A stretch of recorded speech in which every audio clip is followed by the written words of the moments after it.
সবাইকে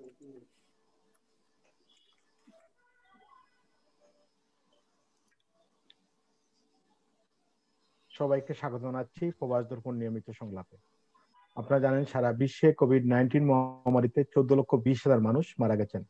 আমাদের ইউকে সহ ইউরোপের বিভিন্ন দেশে আবারও লকডাউন শুরু হয়েছে। কোভিড এর দ্বিতীয় ঢেউয়ে ইউকেতে প্রতিদিন গড়ে প্রায় 500 মানুষ মারা যাচ্ছেন। আমাদের প্রিয় মাতৃভূমি বাংলাদেশে আক্রান্ত মৃত্যু সংখ্যা দিন দিন বেড়ে চলছে। আর একই সাথে দেশে নারী নির্যাতন, বেকার সমস্যা, দ্রব্যমূল্য ঊর্ধ্বগতি মানুষের মধ্যে হতাশা বিরাজ করছে। এছাড়া মধ্যপ্রাচ্যের বিভিন্ন দেশে 1 লক্ষ প্রবাসী ভিসার মেয়াদ ও বিমানের টিকিটের অভাবে নিজ কর্মস্থলে ফিরতে পারছেন না। এজন্য আমরা প্রবাসীরা গভীর উদ্বেগ উৎকণ্ঠায় আছি। কি হচ্ছে বাংলাদেশে তা জানতে আজকের এই সংলাপ। আজকের বিষয় কোভিড-19 ও নারী নির্যাতন। আমাদের অতিথি প্যানেলে আছেন মাননীয় সংসদ সদস্য ও জাতীয় পার্টির নেতা অধ্যাপিকা মাসুদা এম রশিদ চৌধুরী। আমাদের সাথে আছেন সাবেক ছাত্রনেতা, সাবেক সাংসদ, আওয়ামী লীগ নেতা অ্যাডভোকেট নাবানা আক্তার। আমাদের সাথে আছেন বিএনপির কেন্দ্রীয় কমিটির সহ আন্তর্জাতিক বিষয় সম্পাদক অ্যাডভোকেট ফাইমা নাসরিন মুন্নি। আছেন হেলথ এন্ড ওয়েলফেয়ার সম্মানিত চেয়ারম্যান ডাক্তার লেলিন চৌধুরী। সাংবাদিক হিসেবে আছেন প্রবাস দর্পণ চট্টগ্রাম ব্যুরো প্রধান শাহরি হাসান। আমরা প্রতিদিন কোভিড-19 এর আপডেট নিয়ে আমাদের অনুষ্ঠান শুরু করি। আজকেও যাব কোভিড-19 এর আপডেট জানতে আমাদের প্রবাস দর্পণ চট্টগ্রাম ব্যুরো প্রধান শাহরি হাসানের কাছে। ধন্যবাদ আপনাকে। আজকের অধিবেশনে সম্মানিত আলোচক যারা আছেন এবং এই অনুষ্ঠান যারা দেখছেন এবং শুনছেন, সবাইকে সান্ধ্যকালীন শুভেচ্ছা জানাচ্ছি। বরাবরের মতো বলি, সরকারের স্বাস্থ্য অধিদপ্তর কিংবা সিভিল সার্জন অফিস থেকে গণমাধ্যমে যে সংবাদ বিজ্ঞপ্তিটি আমাদেরকে দেয়া হয় কোভিড-19 সম্পর্কিত, সেটি আমরা আপনাদেরকে দিন শেষে উপস্থাপন করে থাকি। 24 ঘন্টা বলতে আমরা বুঝবো আজ সকালের পূর্ববর্তী 24 ঘন্টা। সর্বশেষ তথ্য অনুযায়ী বাংলাদেশে 117টি সরকারি ও বেসরকারি পরীক্ষাগারে কোভিড-19 নমুনা পরীক্ষা করা হয়েছে 16,001টি। এতে শনাক্ত হয়েছে 2,156 জনের শরীরে কোভিড-19 আক্রান্ত হয়ে গত 24 ঘন্টায় মৃত্যুবরণ করেছেন 39 জন। গেল 24 ঘন্টায় কোভিড-19 আক্রান্ত হবার পর ঘরে হাসপাতালে বিভিন্নভাবে চিকিৎসা সেবা নিয়ে সুস্থ হয়েছেন 2,302 জন। গত 24 ঘন্টায় আইসোলেশনে নেওয়া হয়েছে 202 জনকে। আইসোলেশন থেকে ছাড় দেওয়া হয়েছে 162 জনকে গেল 24 ঘন্টায়। এবার জানিয়ে দিই, বাংলাদেশে এ পর্যন্ত কোভিড-19 সর্বমোট নমুনা পরীক্ষা করা হয়েছে 26,96,150 জনের। এতে কোভিড-19 আক্রান্ত বা শনাক্ত হয়েছেন 4,54,146 জন। দুঃখজনকভাবে কোভিড-19 আক্রান্ত হয়ে মৃত্যুবরণকারীর সংখ্যা 6,487। এ পর্যন্ত কোভিড-19 আক্রান্ত হবার পর চিকিৎসা সেবা নিয়ে সুস্থ হয়েছেন 3,69,179 জন। এই মুহূর্তে আইসোলেশনে আছেন 12,581 জন এবং আইসোলেশন থেকে আজ এবধি ছাড় দেওয়া হয়েছে 77,644 জনকে। এটি ছিল সামগ্রিকভাবে বাংলাদেশের কোভিড-19 সর্বশেষ চিত্র। ধন্যবাদ আপনাদের সবাইকে। ধন্যবাদ শাহরিয়ার ভাই। আমরা শুরুতেই যাব, আমরা কোভিড নিয়ে শুরুতেই কথা বলবো। আমাদের সাথে আছেন যিনি কোভিডের বিরুদ্ধে সরাসরি লড়াই করছেন, যুদ্ধ করছেন এবং কোভিড নিয়ে যিনি বাংলাদেশের বিশেষজ্ঞ ডাক্তার, কোভিড নিয়ে একরকম প্রায় গবেষণাই করছেন। আমরা দেখি প্রতিদিন উনি বিভিন্ন মিডিয়ায় কোভিডের আপডেট দেন এবং ভ্যাকসিনের কি অবস্থা এই বিষয়ে বলেন। আমরা যাব ডাক্তার লেলিন চৌধুরী, যিনি হেলথ এন্ড ওয়েলফেয়ার সম্মানিত চেয়ারম্যান, খেলাঘর আসরের কেন্দ্রীয় কমিটির প্রেসিডেন্ট সদস্য। ডাক্তার লেলিন চৌধুরী, লেলিন ভাই, আমরা আপনাকে জানতে চাবো যে বিশেষ করে কোভিডের যে অবস্থা, মানে আমরা বিশেষ করে ইউকেতে সম্ভবত ডিসেম্বরের প্রথম সপ্তাহে আপনার ভ্যাকসিন দেওয়া শুরু হতে পারে, একটা সম্ভাবনা রয়েছে। বাংলাদেশে কি অবস্থা, বাংলাদেশ কখন পেতে পারে একটা বিষয়। একটা বিষয় হচ্ছে কোভিড তো যেভাবে ইউরোপে বাড়ছে বাংলাদেশে বাড়ছে, এই বিষয়ে কি বলবেন আপনি? একটু আনমিট করতে হলে লিন ভাই।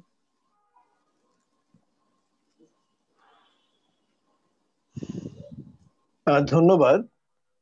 আমি শুরুতেই বলছি একটি সুখবর দিয়ে, সেটি হচ্ছে আজকেই আমরা জানতে পেরেছি global alliance for vaccine and immunization Gavi এর উদ্যোগে বাংলাদেশ অত্যন্ত স্বল্প মূল্যে $2 থেকে $3 মধ্যে $6,80,00,000 ভ্যাকসিন পাবে।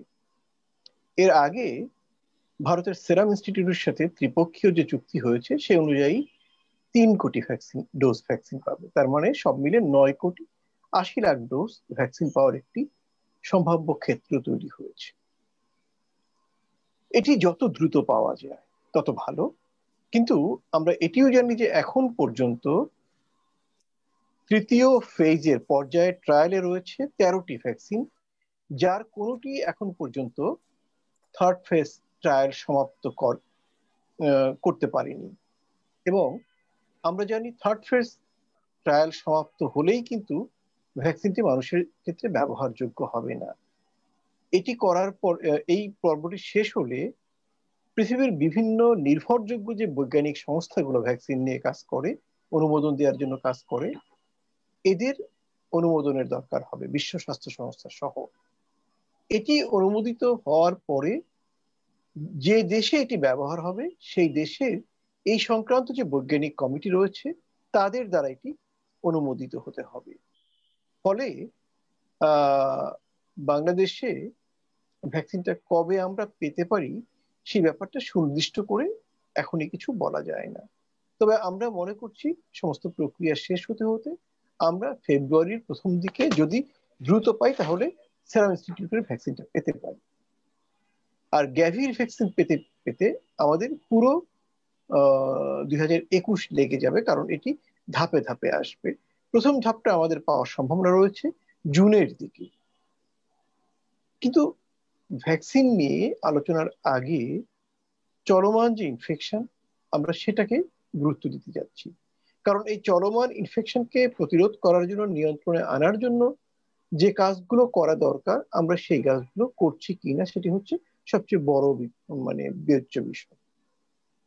ইতিমধ্যেই বিশ্বব্যাপী সোশ্যাল ভ্যাকসিন হিসেবে স্বাস্থ্যবিধিকে নির্দেশ করা হয়েছে। স্বাস্থ্যবিধির 1 নম্বর হচ্ছে মাস্ক পরা।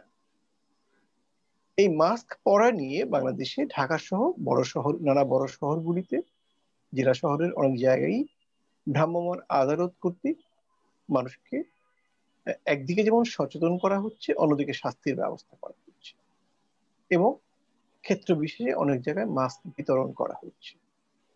আমরা এই জায়গাটাই বলছি যে বাংলাদেশে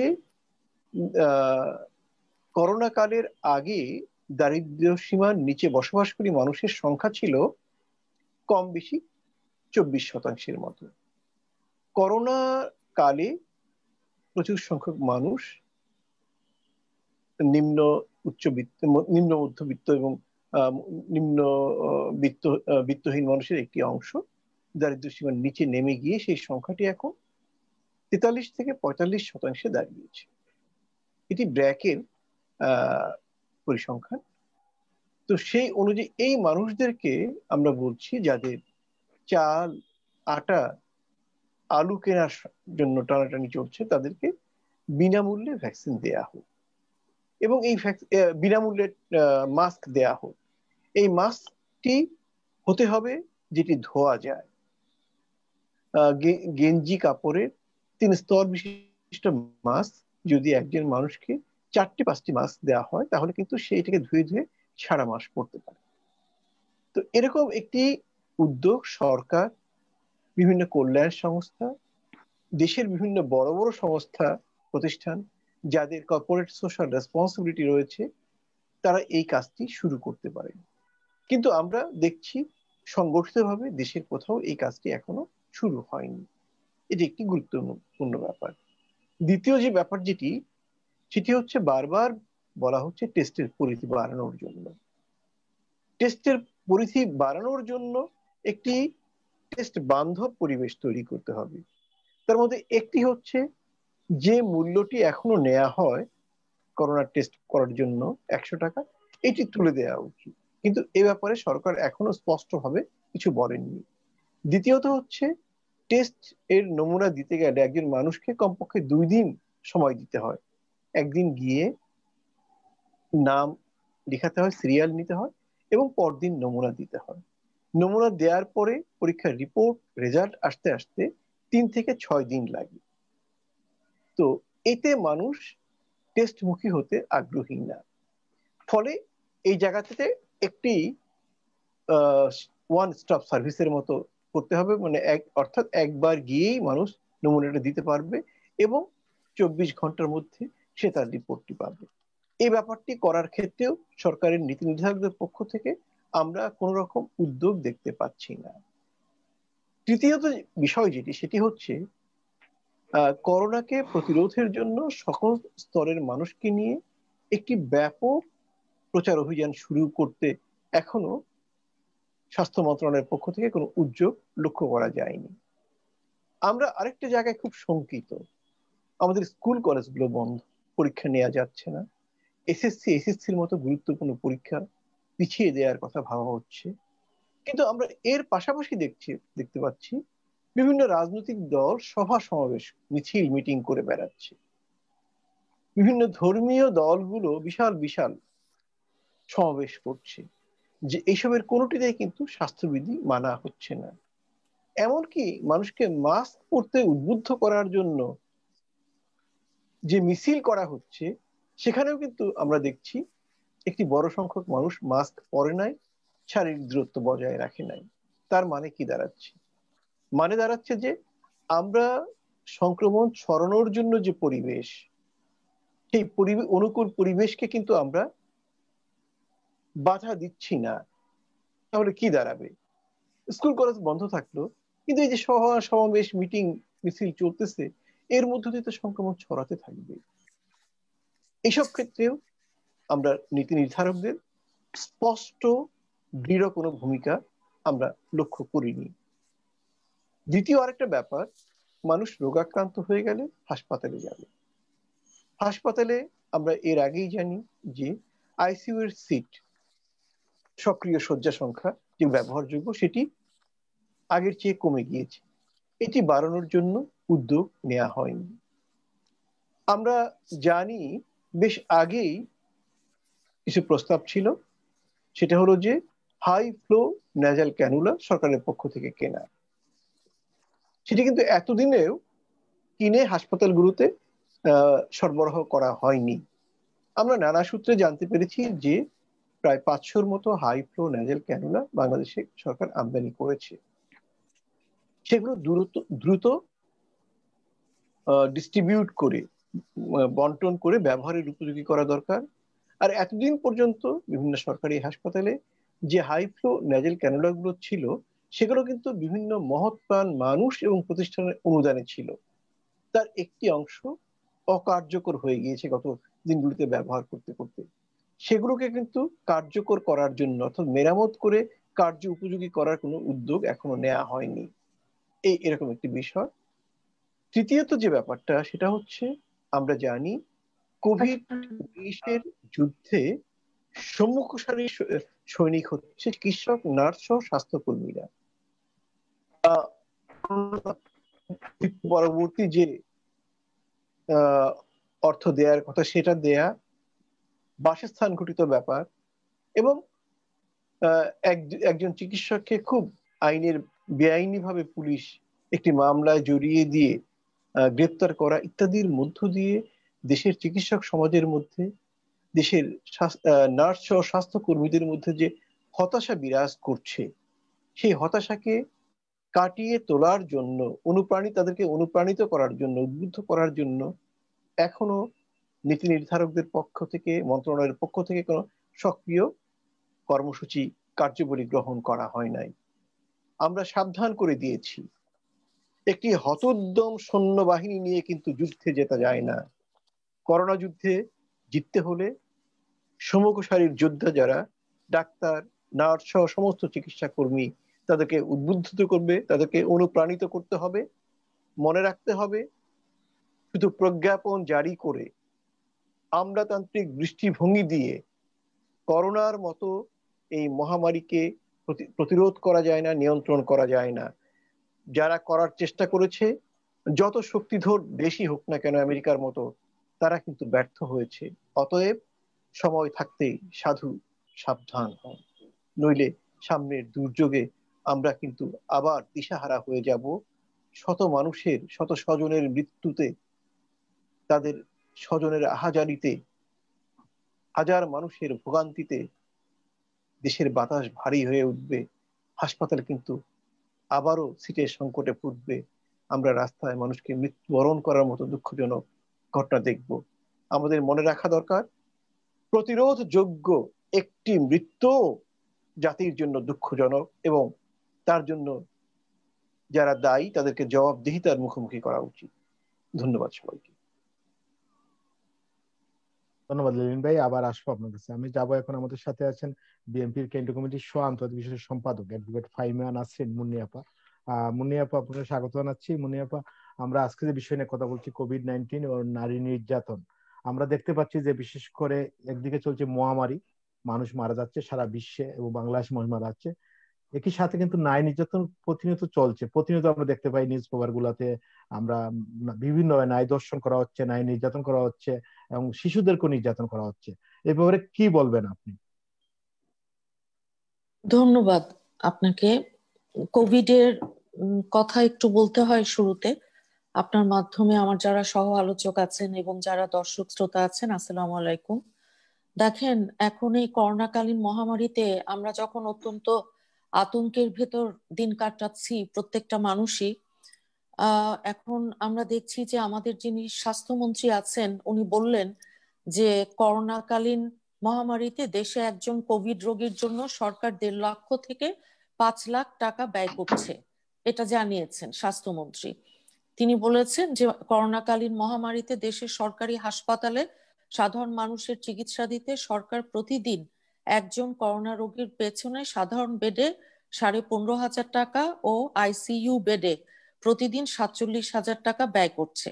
এভাবে একজন কোভিড রোগীর জন্য সরকার 1.5 লাখ টাকা ব্যয় করছে। কিন্তু দুঃখজনক হচ্ছে কি, আমরা কিন্তু এরকম কোনো কিছু আমাদের আত্মীয় স্বজন, বন্ধু বান্ধব, আমরা তো একটা সমাজে বাস করি, এরকম কিছুই আমরা জানি না, আমাদের জানা নেই।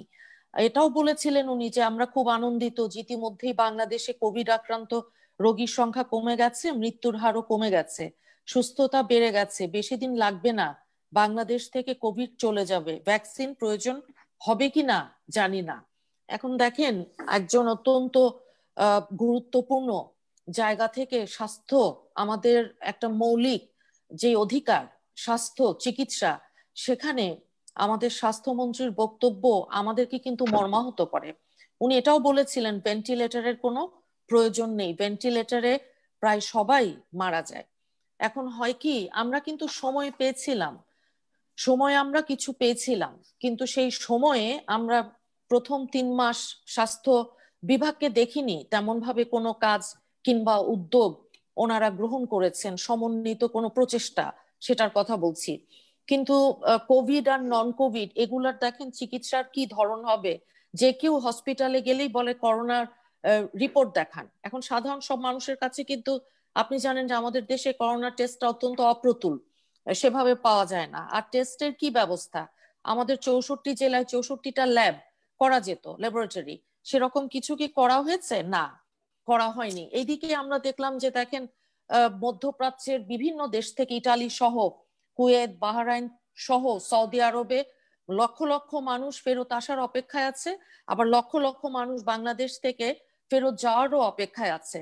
কিন্তু আমাদের ভুয়া করোনা রিপোর্ট, এগুলোর যে নেগেটিভ রিপোর্ট হয়েছে সারা পৃথিবী ব্যাপী, এটার কারণে আমাদের যারা করোনা, আমাদের যারা আপনার রেমিটেন্স যোদ্ধা, তাদের উপর এটার একটা অত্যন্ত নেগেটিভ ইম্প্যাক্ট পড়েছে। আমরা দেখেছি যে অর্থনীতি সমিতি বলেছেন প্রথম 66 দিনে কাজ হারিয়েছে 4.25 কোটি মানুষ।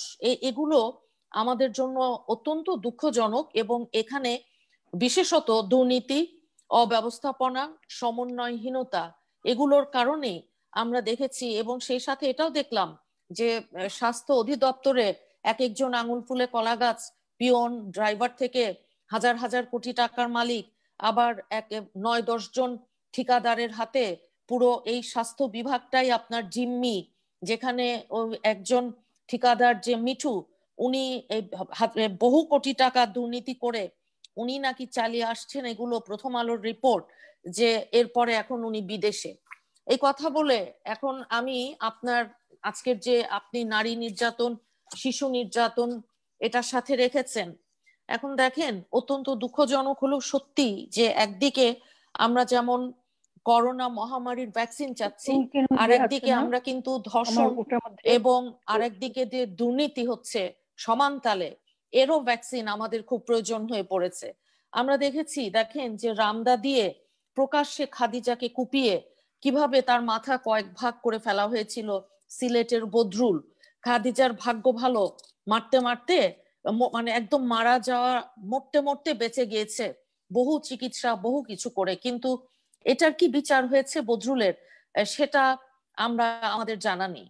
দেখেন, বরিশালের বানারী পাড়ায় 2018 মা মেয়েকে একসাথে ধর্ষণ করে, মাথা নায়রা করে দেয় প্রভাবশালী তুফান। তুফানের কি বিচার হয়েছে সেটাও আমাদের কিন্তু জানা নেই। কুমিল্লা ক্যান্টনমেন্টের ভিতরে সোহাগী জাহান তনু ধর্ষণ এবং তারপর হত্যা, কে বা কারা এর সাথে জড়িত? গোয়েন্দা বাহিনী কিংবা একটার পর একটা বাহিনীর হাতে তদন্ত খালি বদলাচ্ছে, হাত বদলাচ্ছে, কিন্তু তদন্ত আজও শেষ হয়নি। 31শে ডিসেম্বর 2018 নোয়াখালী সুবর্ণচরে দিনের বেলা যুবতী মেয়ের সামনে তার মাকে দল বেঁধে এই যে গণধর্ষণ করার পর প্রহার করা হয়। 17 কোটি মানুষ কিন্তু এর সাক্ষী, এবং ধর্ষক রুহুল আমিনের শুনেছি এবং গণমাধ্যমে দেখেছি যে তার নাকি উচ্চ আদালত থেকে জামিন হয়েছে। এখন আমরা তো চাই যে কিছুদিন আগেই আপনি দেখেন যে ঢাকার একটি আবাসিক এলাকায় 7 বছরের শিশুকে ধর্ষণ করার পর শ্বাসরুদ্ধ করে হত্যা করা হয়েছে। গত কয়েক বছর আগেও আমরা দেখেছি 3 বছরের শিশু তাকে যৌনাঙ্গ কিভাবে ব্লেড দিয়ে কেটে ধর্ষণ করে হত্যা করা হয়। এভাবে আরো অসংখ্য ধর্ষণ প্রতিদিন প্রতিনিয়ত হচ্ছে। এখন আমরা বলি কি, সবগুলো এই ধরনের ঘটনার সাথেই দুঃখজনক হলেও এ কথা সত্যি যে আমরা দেখি ক্ষমতাসীনদের একটা সম্পর্ক। আমরা দেখি দুর্নীতির সাথে যেমন ক্ষমতার কাছে যারা, যদিও ধরা পড়ছে দ্বিতীয়, তৃতীয়, চতুর্থ শ্রেণীর নেতা কর্মীরা, কিন্তু এরা প্রত্যেকেই আপনার ক্ষমতাসীনের সাথে জড়িয়ে আছে। এখন সমস্যা হয়েছে কি, বিচারহীনতার যে সংস্কৃতির কথা আমরা বারবার বলি, আওয়ামী লীগ যখন 96-তে এসছিল, 1998 সালে জাহাঙ্গীরনগর বিশ্ববিদ্যালয় বাসর ঘর সাজিয়ে প্রতি রাতে একজন ছাত্রীকে ধর্ষণ করা হতো। এইভাবে 100 ধর্ষণ করার পর বিশ্ববিদ্যালয়টিতে মিষ্টি বিতরণ করা হয়েছিল। এটা নিশ্চয়ই মনে আছে, জসিমউদ্দিন মানিক, তার কি বিচার হয়েছিল? এখন এই ঘটনাগুলো মনে করেন আজকে মানুষ বিচার চাইছে নির্বাহী বিভাগের প্রধান যিনি আছেন, প্রধানমন্ত্রী, ওনার কাছে, কিন্তু বিচার বিভাগটা তো সম্পূর্ণ আলাদা। একটা রাষ্ট্রের যে 3টা অঙ্গ আছে, নির্বাহী বিভাগ, বিচার বিভাগ এবং আইনসভা, এখন দেখেন একটার সাথে আরেকটা এমন ভাবে অঙ্গাঙ্গি ভাবে জড়িয়ে গেছে যে এখানে আর মানুষ কোনটা কি করছে সেটাকে আলাদা করতে পারছে না। এখন যদি আজকে আইনের জায়গায় আইন থাকতো, বিচারের জায়গায় বিচার থাকতো, ন্যায় বিচারের যে মানদণ্ড, রুল অফ ল, আইনের শাসন, সেখানে আমরা দেখেছি আন্তর্জাতিক যে মানদণ্ড, সেখানে বাংলাদেশের অবস্থান অনেক নিচে। তো এইসব কারণে আমরা বারবার বলি যে সাগর রুনির হত্যা, সাগর রুনি, এই যে এরকম সেন্সিটিভ একটি হত্যা মামলা, এটা কেন আজকে 8 বছর হয়ে গেল? 70 বারের মতন তদন্ত আপনার পিছিয়েছে। একবার সিআইডি, র্যাব, পিবিআই একজনের পর একজনের হাতে যাচ্ছে, কিন্তু কোথায়? তদন্ত তো শেষ হচ্ছে না। এই কারণেই আসলে আজকে আমাদের দেশে এই করোনা মহামারীর ভেতরও আমরা দেখছি যে ধর্ষণের মহামারী, আমরা দেখছি যে দুর্নীতির মহামারী। আমরা আসলে দেখতে চাই না, আমরা চাই যে নারী শিশুদের এখানে বাংলাদেশের সব মানুষের মতনই একটা নিরাপত্তা বলয় থাকুক, যে একটা সোশ্যাল সেফটি নেট যেটা গড়ে তুলতে বাংলাদেশ এই মুহূর্তে যারা ক্ষমতাসীন সরকারে আছেন, জনগণের ম্যান্ডেট ছাড়া তারা সম্পূর্ণভাবে ব্যর্থ হয়েছে এবং এমন একটা জায়গায় নারী এবং শিশুর প্রতি সহিংসতাকে নিয়ে গেছে যেটা আমাদের মানবাধিকার সংগঠনগুলো বলছে যে এটা এই পর্যন্ত সবচাইতে বেশি হাই সংখ্যার দিক থেকে, এবং সেই সাথে জাতিসংঘ পর্যন্ত আপনার নারী এবং শিশুর প্রতি এই যে ধর্ষণ এবং সহিংসতা, এটার ব্যাপারে কিন্তু কথা বলেছেন তারা বলেছেন যে এটা অত্যন্ত উদ্বেগজনক। এখন আমরা তো উদ্বিগ্ন, আমরা চাই যে বাংলাদেশে প্রতিটা মানুষেরই আপনার এই ধরনের ঘটনার বিচার হোক, কিন্তু সত্যি কথা বলতে কি, যদি দেশে মানবাধিকার না থাকে, গণতন্ত্র না থাকে, আইনের শাসন না থাকে, যদি দেশে আপনার ন্যায় বিচার, একজন সাবেক প্রধান বিচারপতি কিভাবে চলে গেছেন, কিংবা আরেকজন বিচারক যিনি আমাদের দলের ভারপ্রাপ্ত চেয়ারম্যানকে মানি লন্ডারিং এর মামলায় খালাস দিয়েছিলেন, উনিও দেশে থাকতে পারেননি, তখন আপনার বিচার বিভাগ সম্পর্কে মানুষের মধ্যে একটা ধারণা কিন্তু জন্ম নেয়। নিয়াপা আবার আসবো আপনার কাছে, ধন্যবাদ। জি ধন্যবাদ। আমি যাব, আমাদের সাথে আছেন সাবেক সাংসদ আওয়ামী লীগের নেতা অ্যাডভোকেট নাবানা আক্তার। নাবানা আপা যেটা বললেন মুন্নি আপা, যে সরকার ব্যর্থ, সরকার ব্যর্থ হয়েছে এবং যে প্রশ্নগুলো তুললেন, কি বলবেন আপনি? জি ধন্যবাদ জানাচ্ছি আমার সহযোদ্ধাদের, সহ আলোচক বৃন্দ যারা শুনছেন, প্রবাস থেকে যারা শুনছেন এবং আমাদের দেখছেন, সবাইকে আমার সালাম এবং শুভরাত্রি। শুরু করতে চাই প্রবাস দর্পণের এই সুন্দর আয়োজনের জন্য এবং সুস্পষ্ট ভাবে সুন্দর কথা একটু আনমিউট করতে হবে। জি সেই দিক থেকে আমি লেলিন ভাইয়ের একটা প্রশ্নের উত্তর দিয়ে শুরু করতে চাই। লেলিন ভাই যে কথা বললো মাস্ক দেওয়ার ব্যাপারটা, আমি সংবাদ প্রচারণার মাধ্যমে দেখেছি যে বিভিন্ন জায়গায় মাস্ক বিতরণ করা হচ্ছে সরকারিভাবে। এটা সংবাদের বুলেটিনে দেখানো হয়েছে। যদি সেটা ঠিক হয়ে থাকে তাহলে সেই কার্যক্রম চলছে এবং এই কার্যক্রম জননেত্রী শেখ হাসিনা বলেছেন যে এই কার্যক্রম চলবে, যেহেতু সেকেন্ড ওয়েভ শুরু হয়েছে সেই জন্য। আর একটি কথা বলতে চাই, সেটা হলো আমি লেলিন ভাইয়ের হসপিটালে গিয়েছিলাম একজন ডাক্তারকে দেখানোর জন্য। সেখানে আরেকজন ডাক্তার আমাকে রেফার করেছিল, ওই যে মনোরোগ বিশেষজ্ঞ। আমাকে 2 ঘন্টা বসতে হয়েছিল এবং সেখানে যে স্বাস্থ্যের পরিবেশ, লেলিন ভাই যে কথা বললেন, আমরা আসলে অনেক সময় যে সোশ্যাল মিডিয়াতে এসে অনেক কিছু বলি, কিন্তু নিজের দিকে যখন তাকাই তখন কিন্তু খুব কষ্ট হয়। কারণ আমার মতো মানুষ, একজন ডাক্তার ফোন দিয়েছে, তারপরে 2 ঘন্টা ওয়েট করেছি, সেখানে গিয়ে আমি বসার মতো স্কোপ পাইনি। আপনার এটা কিন্তু সরকারি হসপিটাল না, আপনারা এগুলো চেঞ্জ করতে পারেন। আপনাদের যেগুলা বলার দরকার সেগুলোর জন্য যখন বলেন তখন আমাদেরও কষ্ট হয়, আমাদের হৃদয়ও রক্তক্ষরণ হয়।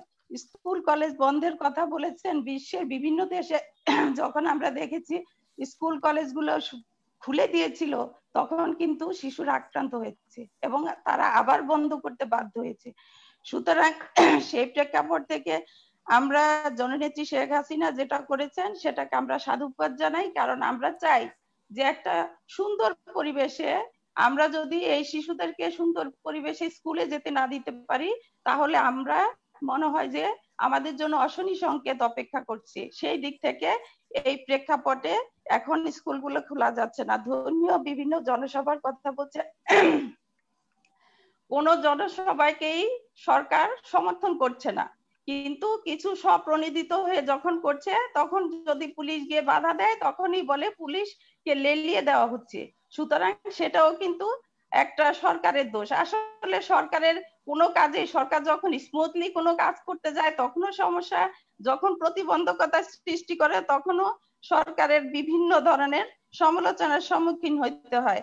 আইসিইউর বেডের কথা বলেছেন, সরকার কিন্তু বিভিন্ন যখন দেখেছে কোভিড-19 সংখ্যা বৃদ্ধি পেয়েছে, করোনা রোগীর সংখ্যা বৃদ্ধি পেয়েছে, তখন কিন্তু বিভিন্ন হসপিটালে কোভিড এর জন্য বিভিন্ন সেক্টরে বিভিন্ন করে দিয়েছে। বঙ্গবন্ধু মেডিকেল কলেজেও কিন্তু আগে ছিল না, সেই হিসেবে করে দিয়েছে। এরকম বিভিন্ন ইতেও করে এটা নিবৃত্ত চেষ্টা করা হয়েছে। আমরা যদি এই ঘনবস্তি বাংলাদেশে বসে পশ্চিমের দেশের মতো ভাবি তাহলে তো আসলে এটা দুঃখজনক।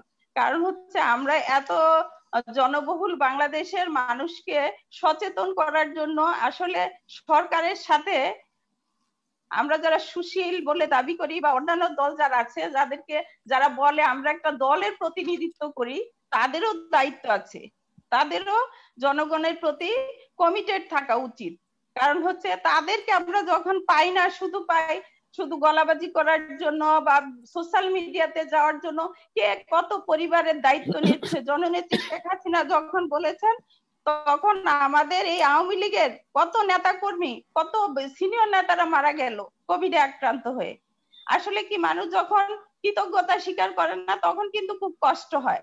কারণ আপনি দেখেন এই করোনাকালীন সময়ে কোন দলের কতজন নেতা মারা গিয়েছে। বাংলাদেশ আওয়ামী লীগের কত এমপি মন্ত্রী, রানিং এমপি মন্ত্রী মারা গিয়েছে, কিন্তু সেগুলো আসলে বলে না মানুষগুলো। এই যে কৃতজ্ঞতা দায়িত্ববোধ মানুষের কম। অনেকে বলে কোভিড এর জন্য স্বাস্থ্য বিভাগের সমন্বয়ের অভাব ছিল।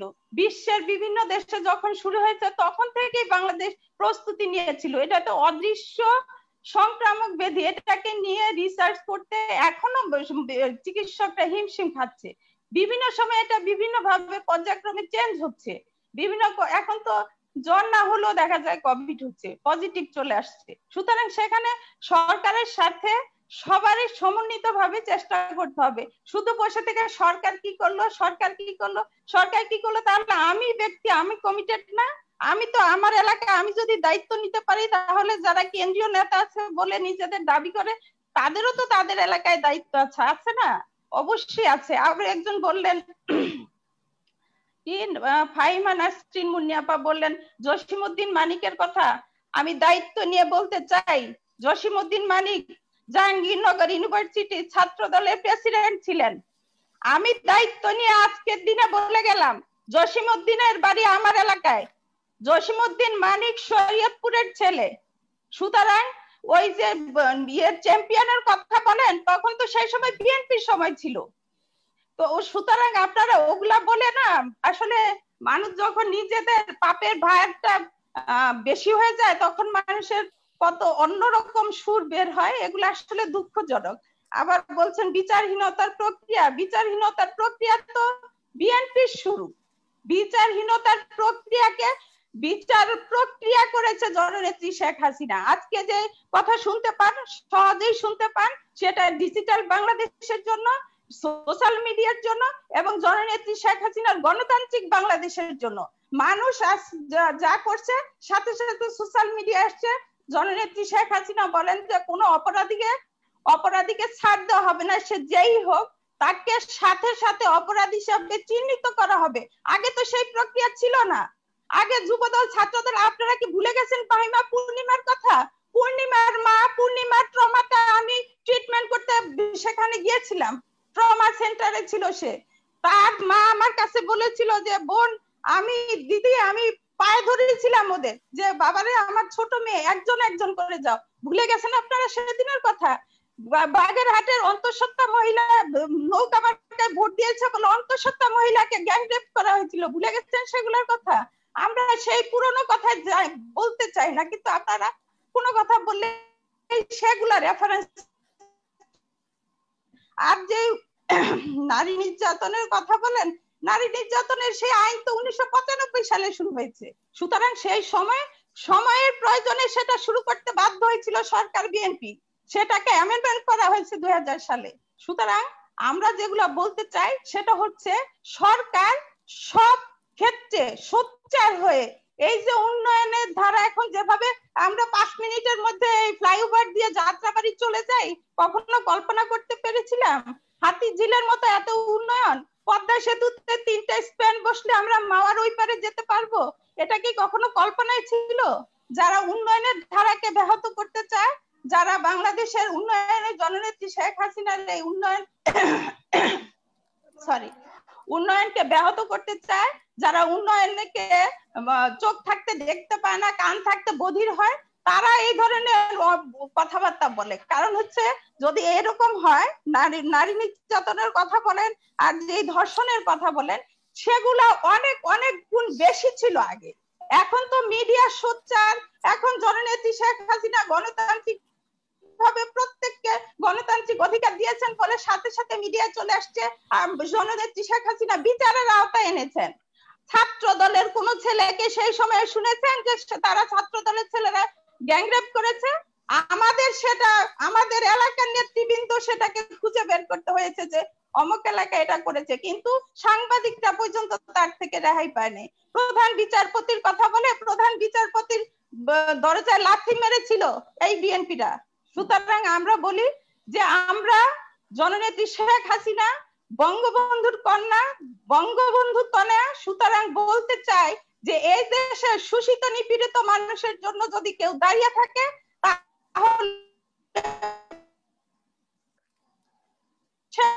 আর যদি এত সমস্যা হয় জনগণের জন্য, কোন দাবি নিয়ে বিএনপি বলেন জনমত জরিপে একটা মিছিল করেছে?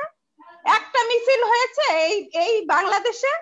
একটা প্রোগ্রাম হয়েছে জনগণের দাবির উপরে, জনগণ আজ বুঝে গিয়েছে ম্যান্ডেটবিহীন নির্বাচনের কথা বলেন, ওনাদেরও তো এমপি আছে, তাহলে তারা কিভাবে আসলো?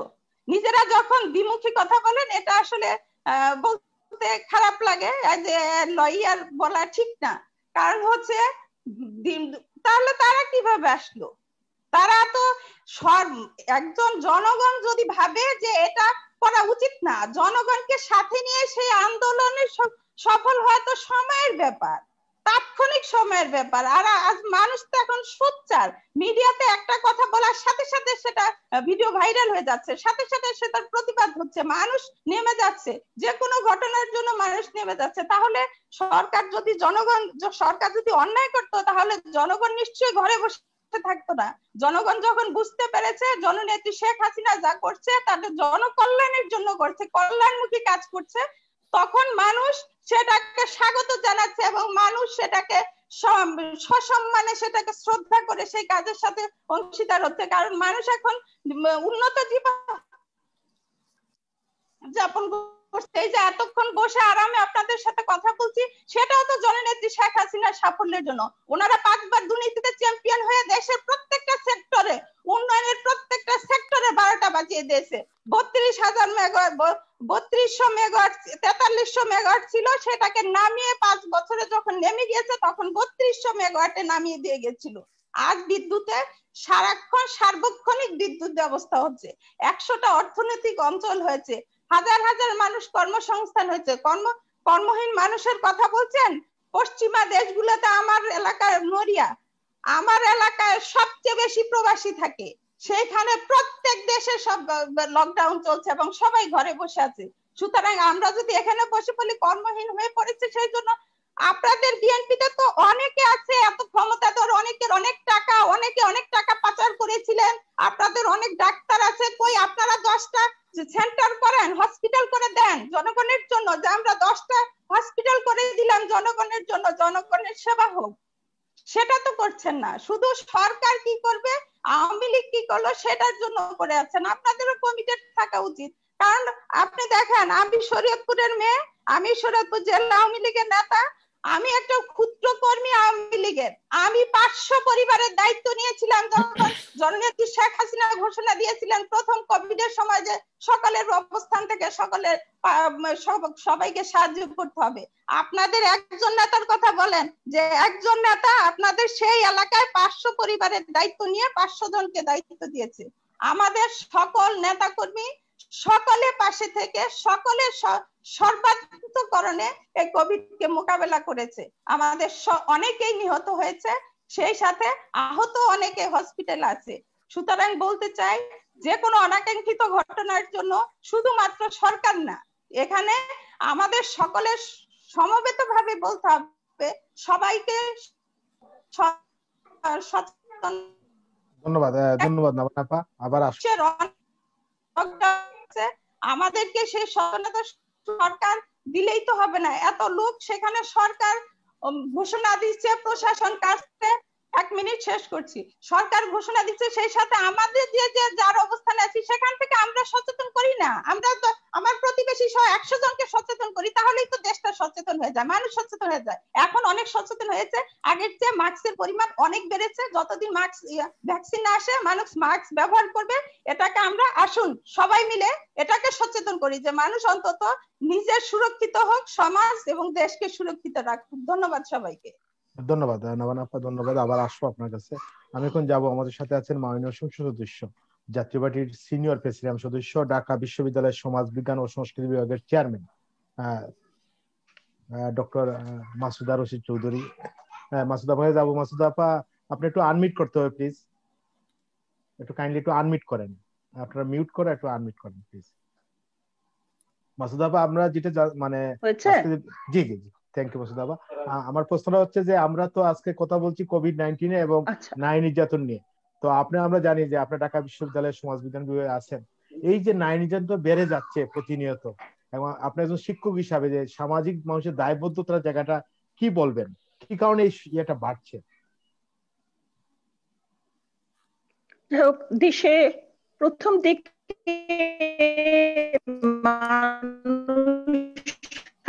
সাবধান ছিল আয়শা, এই করোনার ব্যাপারে, সেই তখন পারিনি, আমরা সচেতন হতে পারি। এবং পরবর্তীতে দেখা যায় যে আমার ভয় গেছে। ঈদ উল ফিতরের সময় সবাই গ্রাম দিয়ে পালিয়ে গেল, আমি চলে গেল দল দল মিলে, এবং ঈদুল আজহার সময় তার কিছু পরিবর্তন দেখা যায়। কিন্তু দেখা যাচ্ছে দিন দিন মানুষ কিন্তু বুঝছে যে এই করোনা কিন্তু একটা মারাত্মক রকম একটা রোগ। এবং যদিও মানুষের গরিবের খুব কষ্ট হচ্ছে, রোজগারের কোনো পথ নেই কোনোখানে, আমরা দেখছি যে দোকানপাট খোলা হয়েছে, ইনকাম কম, এই সাধারণ মানুষ বিশেষ করে দিনমজুর না খেয়ে থাকছে। আমরা ক্ষেত্রে দেখছি যে আমরা ব্যাংকের লোন নিচ্ছি বড়রা, কিন্তু কাজ পাচ্ছেন গরিব সাধারণ মানুষ লোন পাচ্ছে না। আমরা দেখি নানা রকম সমস্যার মধ্যে আছে, গ্রামে চলে গেছে। এটা একটা সুন্দর ব্যাপার যেটা দেখা যাচ্ছে ইদানিং, যে গ্রামে গিয়ে কিন্তু তারা নিজেদের একটা ব্যবস্থা করে নিয়েছে, তারা সেখানে দোকানপাট করছে, তারা সেখানে রোজগার করছে। এবং এখন একটা জিনিস দেখা যাচ্ছে যে ধান চাষটা খুব ভালো হচ্ছে, এবং কৃষি ক্ষেত্রেও কিন্তু আমরা অনেক দূর এগিয়ে গেছি। এবং এই করোনার মধ্যে কিন্তু দেখা যাচ্ছে যে সরকার আর অন্য কিছু না করলেও অ্যাটলিস্ট সাহায্য করার চেষ্টা করছে, গরিবদেরকে সাহায্য করছে, এগিয়ে যাওয়ার চেষ্টা করছে। কিন্তু বড় জিনিসটা হচ্ছে অনেক বড় লোক দেশ ছেড়ে পালিয়ে গেছে, তারা অন্য দেশে চলে গেছে, তারা এগুলো কিন্তু খেয়াল করছে না। এবং আমাদের সবাই দুঃখজনক ব্যাপার হচ্ছে কোথায় তারা দেশে থেকে তারা সাহায্য করবে, তারা করছে না। আমরা দেখি আমেরিকায়, ইউনাইটেড স্টেটস অফ আমেরিকায় প্রত্যেক দিন লক্ষ মানুষ আক্রান্ত হচ্ছে, কিন্তু সেখানে কিন্তু ইলেকশন তো পিছিয়ে নাই, সেখানে কিন্তু উন্নয়ন হচ্ছে। এবং নতুন প্রেসিডেন্ট জো বাইডেন এবং তার সাথে আমাদের ভাইস প্রেসিডেন্ট যে মহিলা এসছেন, তিনি সবাই মিলে কিন্তু কাজ করে যাচ্ছে। সে তুলনায় কিন্তু দেখা যাচ্ছে বাংলাদেশে কিন্তু করোনা ভাইরাস খুব একটা সেই রকম ভাবে হয়নি। এবং সেক্ষেত্রে আমরা গর্বিত যে আমাদের প্রধানমন্ত্রী কিন্তু সহযোগিতা করেছেন এবং বিভিন্ন ভাবে মানুষকে কিন্তু টাকা পয়সা দিয়েছেন।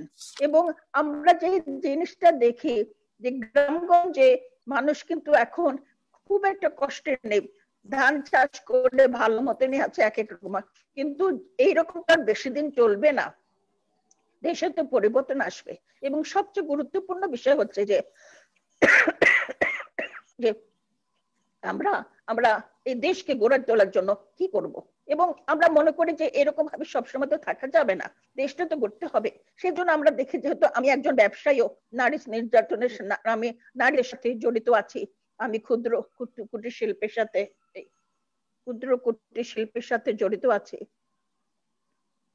এবং সবচেয়ে গুরুত্বপূর্ণ বিষয় হচ্ছে যে আমি সার্ক চেম্বারে আমি ডাইরেক্টর, আমি এমবিসিসি ডাইরেক্টর ছিলাম, আমি এশিয়া প্যাসিফিক চেম্বারের আমি ভাইস প্রেসিডেন্ট, আমি ওআইসির সাথে আছি, আইএনপি ইরানের সাথে আমি জড়িত আছি।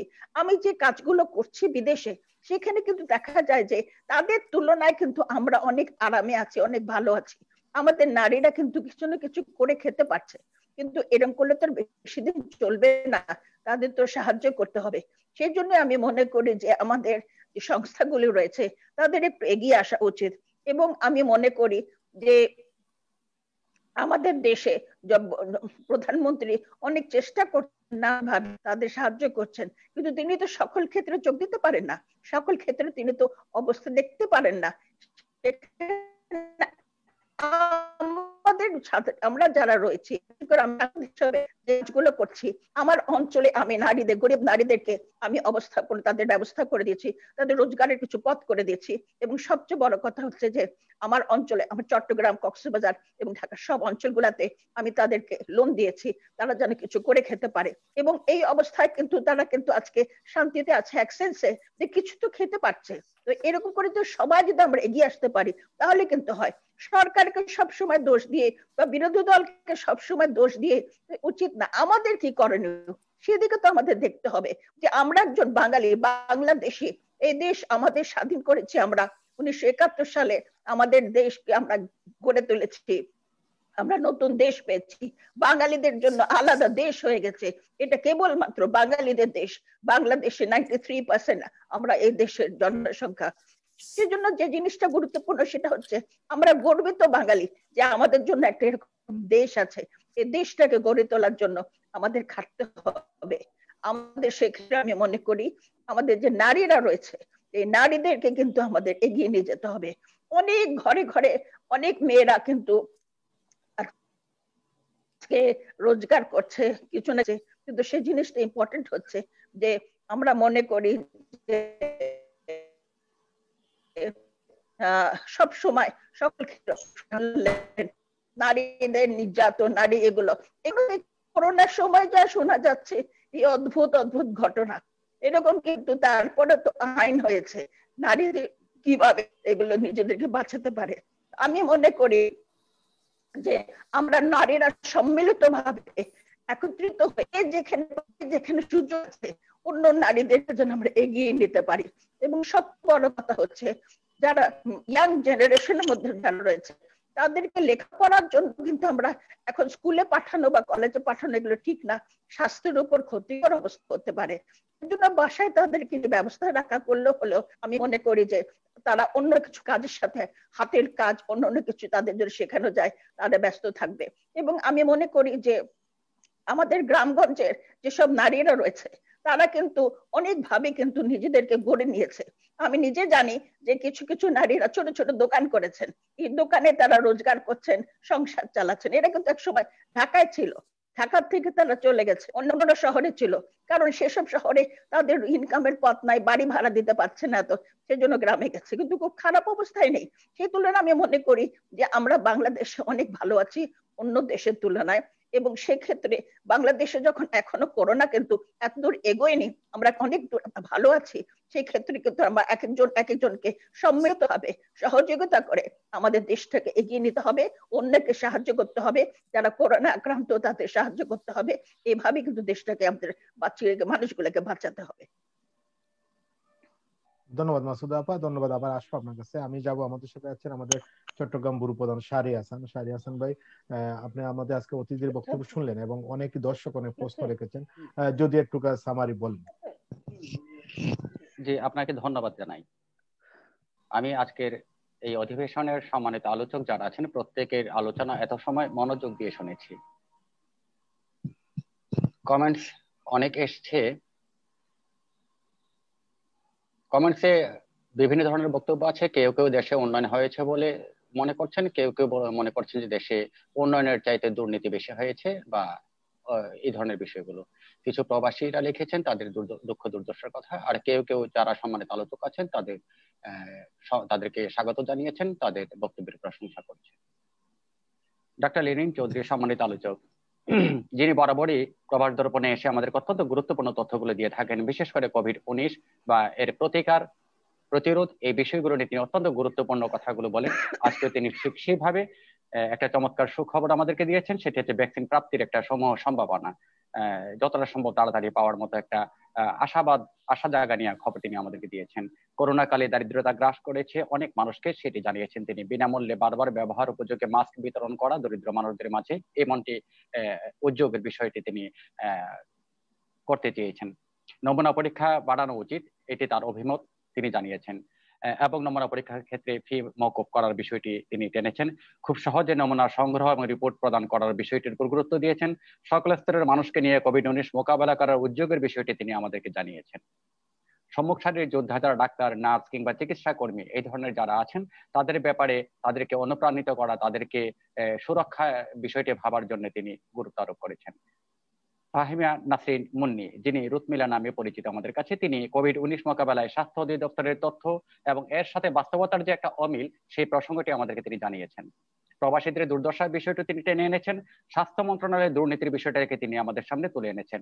নারীর প্রতি নির্যাতন ও বিচারহীনতা প্রসঙ্গগুলো বলেছেন।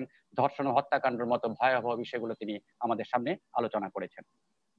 অ্যাডভোকেট নাভানা আক্তার, তিনি বলছেন মাস্ক বিতরণ চলছে, তিনি সংবাদ মাধ্যমে দেখেছেন, সেই সূত্রে তিনি আমাদেরকে এটি জানান দিয়েছেন। ডাক্তার হসপিটাল নিয়ে কথা বলেছেন, যে হসপিটাল বা ডাক্তারদের ওখানে চিকিৎসা সেবা নিতে গিয়ে কি পরিস্থিতি সেটি বোঝাতে চেয়েছেন। শিক্ষা প্রতিষ্ঠান শিক্ষার্থীদের বিষয়টি নিয়ে তিনি প্রসঙ্গ নিয়ে কথা বলেছেন। জনসভাগুলো স্বপ্রণোদিত হয় এবং সেখানে পুলিশ যদি বাধা দেয় সেখানে বিপত্তি, এই ধরনের একটা অভিমত তিনি জানিয়েছেন। আইসিইউ ব্যবস্থার উন্নতি বলেছেন, বিরোধী রাজনৈতিক দলের দায়িত্বের বিষয়টি তিনি মনে করিয়ে দিয়েছেন, তার দলের কত নেতা মারা গেছেন সেই ধরনের একটা প্রসঙ্গ তিনি এনেছেন। সরকারের সাথে সবাইকে সমন্বিত হয়ে কাজ করার বিষয়টি এনেছেন। নারী নির্যাতন এর আগে অনেক বেশি ছিল, এই প্রসঙ্গগুলো বলেছেন। অধ্যাপক এম রাশিদ চৌধুরী, মাননীয় সংসদ সদস্য, তিনি তার বক্তব্যে কোভিড-19 মানুষ যে শহর ছেড়ে গ্রামে গিয়েছেন এবং গ্রামে গিয়ে তারা কাজ করে খুব ভালো একটা অবস্থায় আছেন, এই ধরনের অভিমত তিনি জানিয়েছেন। ধনী লোকেরা দেশ ছেড়ে পালিয়েছে সেটিও বলেছেন। বাংলাদেশের কোভিড-19 এতটা ভয়াবহ হয়নি, তিনি তার অভিমত এভাবে জানিয়েছেন। মানুষ খুব একটা কষ্টে নেই, তার ব্যক্তিগত অভিমত তিনি আমাদেরকে এভাবে জানিয়েছেন। দেশকে গড়তে হবে একটা আহ্বান জানিয়েছেন। নারীর জন্য আমাদেরকে, নারীদেরকে এগিয়ে নেওয়ার জন্য কাজ করতে হবে, এই বিষয়গুলো বলেছেন। সরকার বা বিরোধী রাজনৈতিক দলকে কেবল দোষ দিয়ে লাভ নেই, নিজের বিষয়টিও চিন্তা করতে হবে, এই ধরনের চমৎকার অভিমত তিনি জানিয়েছেন।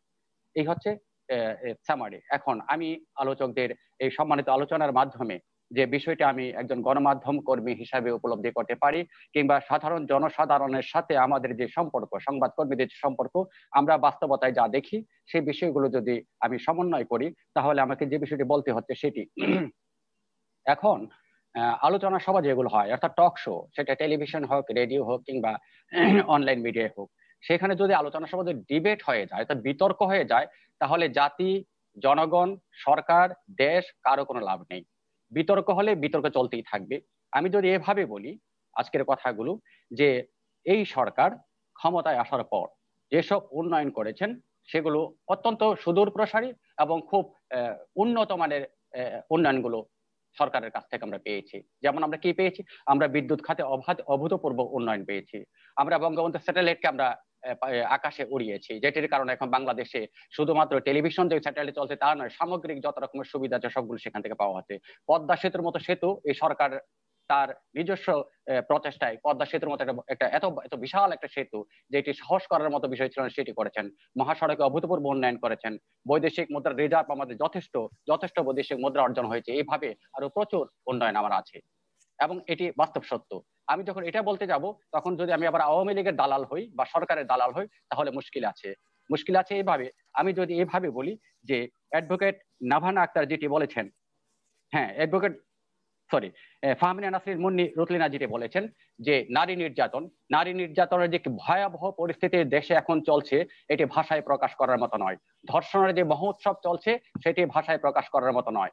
দুর্নীতির যে বাছ বিচারবিহীন দুর্নীতি চলছে সেটি ভাষায় প্রকাশ করার মতো নয়। আমি যখন সেটি বলবো, তখন আমি আবার বিরোধী দলের দালাল হয়ে গেলে সেখানেও সমস্যা আছে। এখন আমাকে কি করতে হবে? আমাকে যেটি করতে হবে সেটি, আমি আমার যে ভালো কাজগুলো আছে সেগুলো উপস্থাপন করব। আমার যে কাজগুলো আমি সক্ষম ভাবে করতে সক্ষম হয়নি কিংবা ভুল ভ্রান্তি হয়েছে সেগুলো স্বীকার করে নিয়ে সামনে আমি ভালো কাজ করার চেষ্টা করব।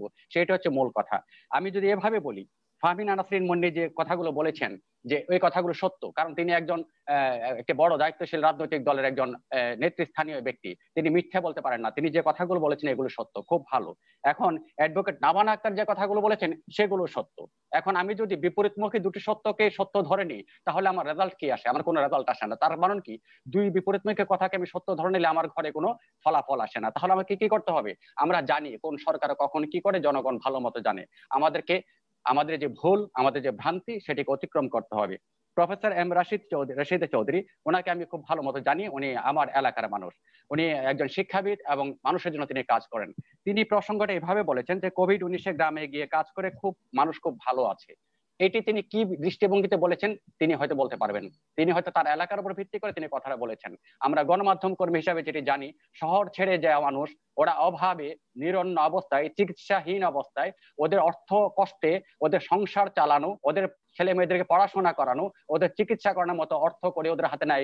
ওরা একমাত্র মান সম্মানের ভয়ে ভিক্ষা করতে পারে না, রাস্তায় হাঁটতে পারে না। তারা ঘরের ভিতর মাথা ভাঙছে নিজের কষ্টের জন্য, দুঃখ দুর্দশার জন্য। এই বাস্তবতাকে অস্বীকার করে আমরা যদি বলি যে না, গ্রামে মানুষ গিয়ে ওরা চাষবাস করছে, মানুষের জমি জমায় নিয়ে চাষবাস করবে কোত্থেকে? গ্রাম থেকে যারা আসে ওদের হয়তো গ্রামে একটা বাড়ি আছে থাকার মতো, এরকম প্রচুর মানুষ আছে যাদের গ্রামে বাড়িও নাই। তারা কোনো মতে বাড়িতে গিয়ে ইট কাটিয়ে আবার শহরে চলে আসে, ভাড়া বাসায় থাকে। এই যদি হয় অবস্থা, তারপর যেটি বলেছেন নারীদেরকে এগিয়ে নিতে হবে। কিভাবে নারীদেরকে এগিয়ে নিব? নারী নির্যাতনের শেষ নেই। আপনি যারা শ্রমজীবী নারী, যারা চাকরি করেন, তারা তাদের চাকরির ক্ষেত্রে পুরুষ দ্বারা নির্যাতিত হচ্ছে, গণপরিবহনে নির্যাতিত হচ্ছে, হাসপাতালের মতো জায়গায় নির্যাতিত হচ্ছে, শিক্ষা প্রতিষ্ঠানে নির্যাতিত হচ্ছে, শিক্ষক ধর্ষণ করে, মাদ্রাসার হুজুর ধর্ষণ করে, আপনার গির্জার যিনি বিশপ তিনি ধর্ষণ করেন, এবং নিরাপদে একটা মেয়ে রাস্তা দিয়ে হাঁটতে পারার মতো এই সমাজ আমার কোন রাজনৈতিক দল, কোন সরকার আমাদের নারীদের জন্য সেই সমাজ এখনো তৈরি করতে পারেনি, যে সমাজ একটা নারী একদম নিরবিচ্ছিন্ন ভাবে চলতে ফিরতে পারবে। সেখানে নারীর উন্নয়ন আপনি কিভাবে করবেন? যারা প্রবাসে গিয়েছেন নারী, তারা প্রবাস থেকে একটা লাশ হয়ে ফিরে আসছে এবং যৌন নির্যাতনের শিকার হচ্ছে, হত্যাকাণ্ডের শিকার হচ্ছে, সেই জন্য একটা লাশ এসেছে, অথচ এই বিষয়ে আমাদের কোনো ধরনের মাথা ব্যথা না। আমাদের দূতাবাসগুলো কি করে, আমাদের পররাষ্ট্র মন্ত্রণালয়ের দায়িত্ব কতটুকু, সেই বিষয়টা আমাদের প্রশ্নের মধ্যে থেকে যায়। ডক্টর লেলিন চৌধুরী যে বিষয়গুলো বলেছেন সেই বিষয়টি অত্যন্ত পরিষ্কার। তিনি মাস্কের বিষয়টা এনেছেন, মাস্ক মানুষকে দিতে হবে। আমি একটু মাননীয় সংসদ সদস্যের দৃষ্টি আকর্ষণ করি, প্রবাস দর্পণের কথা আমাকে বারবার বলতে হয় এই জন্যই যে প্রবাস দর্পণ আজকে থেকে 6 মাস আগে থেকে যখন কোভিড-19 চলে এসছে তখন মাস্কের উপরে গুরুত্ব দিয়েছিল। সেই মাস্ক যে দরকারি সেটা স্বাস্থ্য অধিদপ্তরকে বুঝতে পারার জন্য 4 মাস সময় লেগেছিল। 4 মাস পরে স্বাস্থ্য অধিদপ্তর বুঝতে পেরেছে যে মাস্ক একটা দরকারি বিষয়, এবং তারও অনেক পরে সরকার বুঝতে পেরেছে যে মাস্ককে বাধ্যতামূলক করা উচিত। কিন্তু বাধ্যতামূলক করে কি হলো?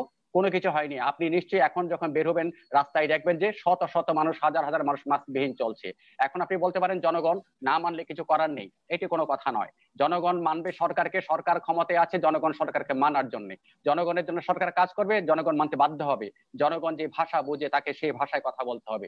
সহজ কথায় আমরা ডিবেটে না গিয়ে কোন দল কি করেছে, বিএনপির আমলে বিএনপির সরকার 5 বার দুর্নীতিতে চ্যাম্পিয়ন হয়েছিল, আমরা সেটি যেমন ভালো করে জানি, আমরা এটিও ভালো করে জানি এখন বর্তমানে যে নারীদের যে নিপীড়নের যে ভয়াবহ পরিস্থিতি এবং স্বাস্থ্য অধিদপ্তরের যে দুর্নীতির খাতিয়ান আমরা দেখতে পাই, সেটিও কিন্তু অস্বীকার করার কোনো উপায় নেই। এই বিষয়গুলো আমাদেরকে খুব ভালো মতো বুঝতে হবে। আরেকটা বিষয় আমার খুব কষ্ট লেগেছে, আজকে তিনজনই আমাদের নারী নেত্রী, তিনজন নারী নেত্রীর মধ্যে 2 জন নারী নেত্রী একটা বিষয় নিয়ে কথা বলেছেন, সেটি হচ্ছে জাহাঙ্গীরনগর বিশ্ববিদ্যালয়ের মানে, অর্থাৎ একজন আরেকজনের উপর দোষ চাপিয়ে দিয়ে দিয়েছেন। তিনি ধর্ষণ করে, 100 ধর্ষণ করে, সেঞ্চুরি করে। এই কথাটা উচ্চারণ করতে আমাদের কলঙ্কে লজ্জিত হওয়া উচিত। এই প্রসঙ্গটা টেনে আনতেও আমাদেরকে কলঙ্ক ভাগে ডুবে যাওয়া উচিত। এই প্রসঙ্গটা নিয়ে আসাটা একটা মানহানি, একটা দেশের জন্য, রাষ্ট্রের জন্য, সমাজের জন্য কতটা জঘন্য বিষয়। সেখানে আমরা ভাগাভাগি করি, সে আমার দলের না তোমার দলের, তোমার দলের না আমার দলের। তার কি কোনো বিচার হয়েছে কিনা সেটির কোনো বিষয় নেই। সেটি যাতে আর দ্বিতীয় ধর্ষণ না হয়, সেটি যেন না হয় সেই ব্যবস্থা গ্রহণ করা, সেটির কোনো খবর নেই। আমরা পরস্পরকে দুষতে থাকি, সে ছাত্র দলের ছিল, তিনি বলেন তোমার সরকার আমলে তিনি ধর্ষণে সেঞ্চুরি করেছে। এই যদি বিতণ্ডা হয়, এই যদি বাক বিতণ্ডা হয়, আর যদি এর কোনো ফলাফল না থাকে, তাহলে আমাদের সামনে অশুভ একটা সময় রয়ে গেছে। আর যদি এ থেকে উত্তরণ ঘটাতে পারি সমস্ত রাজনৈতিক দল, সরকার সবাই মিলে, তাহলে আমাদের জন্য সামনে আলোর দিশারি হয়ে পথ আসবে। সবাইকে ধন্যবাদ। ধন্যবাদ শাহরিয়ার ভাই। আমি এখন যাব, আমাদের সাথে আছেন health welfare chairman doctor Lenin Chowdhury. Lenin ভাই, আমরা জানি আপনি একই সাথে আপনি সামাজিক কাজ করেন এবং আপনি একটা শিশু সংগঠন, বিশেষ করে বাংলাদেশ খেলাঘর আসরের আপনি ভাইস প্রেসিডেন্ট আছেন, প্রেসিডেন্ট সদস্য দায়িত্ব আছেন। লেলিন ভাই, আমরা দেখতে পাচ্ছি যে নারী নির্যাতন কিন্তু যেভাবে বাড়ছে, বিশেষ করে শিশু নির্যাতন এই ফলে বেড়ে যাচ্ছে। আপনি একজন ডাক্তার হিসেবে কি বলবেন, একজন মনোবিদ হিসাবে? এটা কি একটা মানে অসুস্থ মানুষগুলো এই কাজগুলো করছে? আমরা দেখেছি যে একজন ব্রুম কি করেছে, এই ব্যাপারটা কিভাবে দেখেন আপনি? একটু আনমিউট করতে হবে প্লিজ।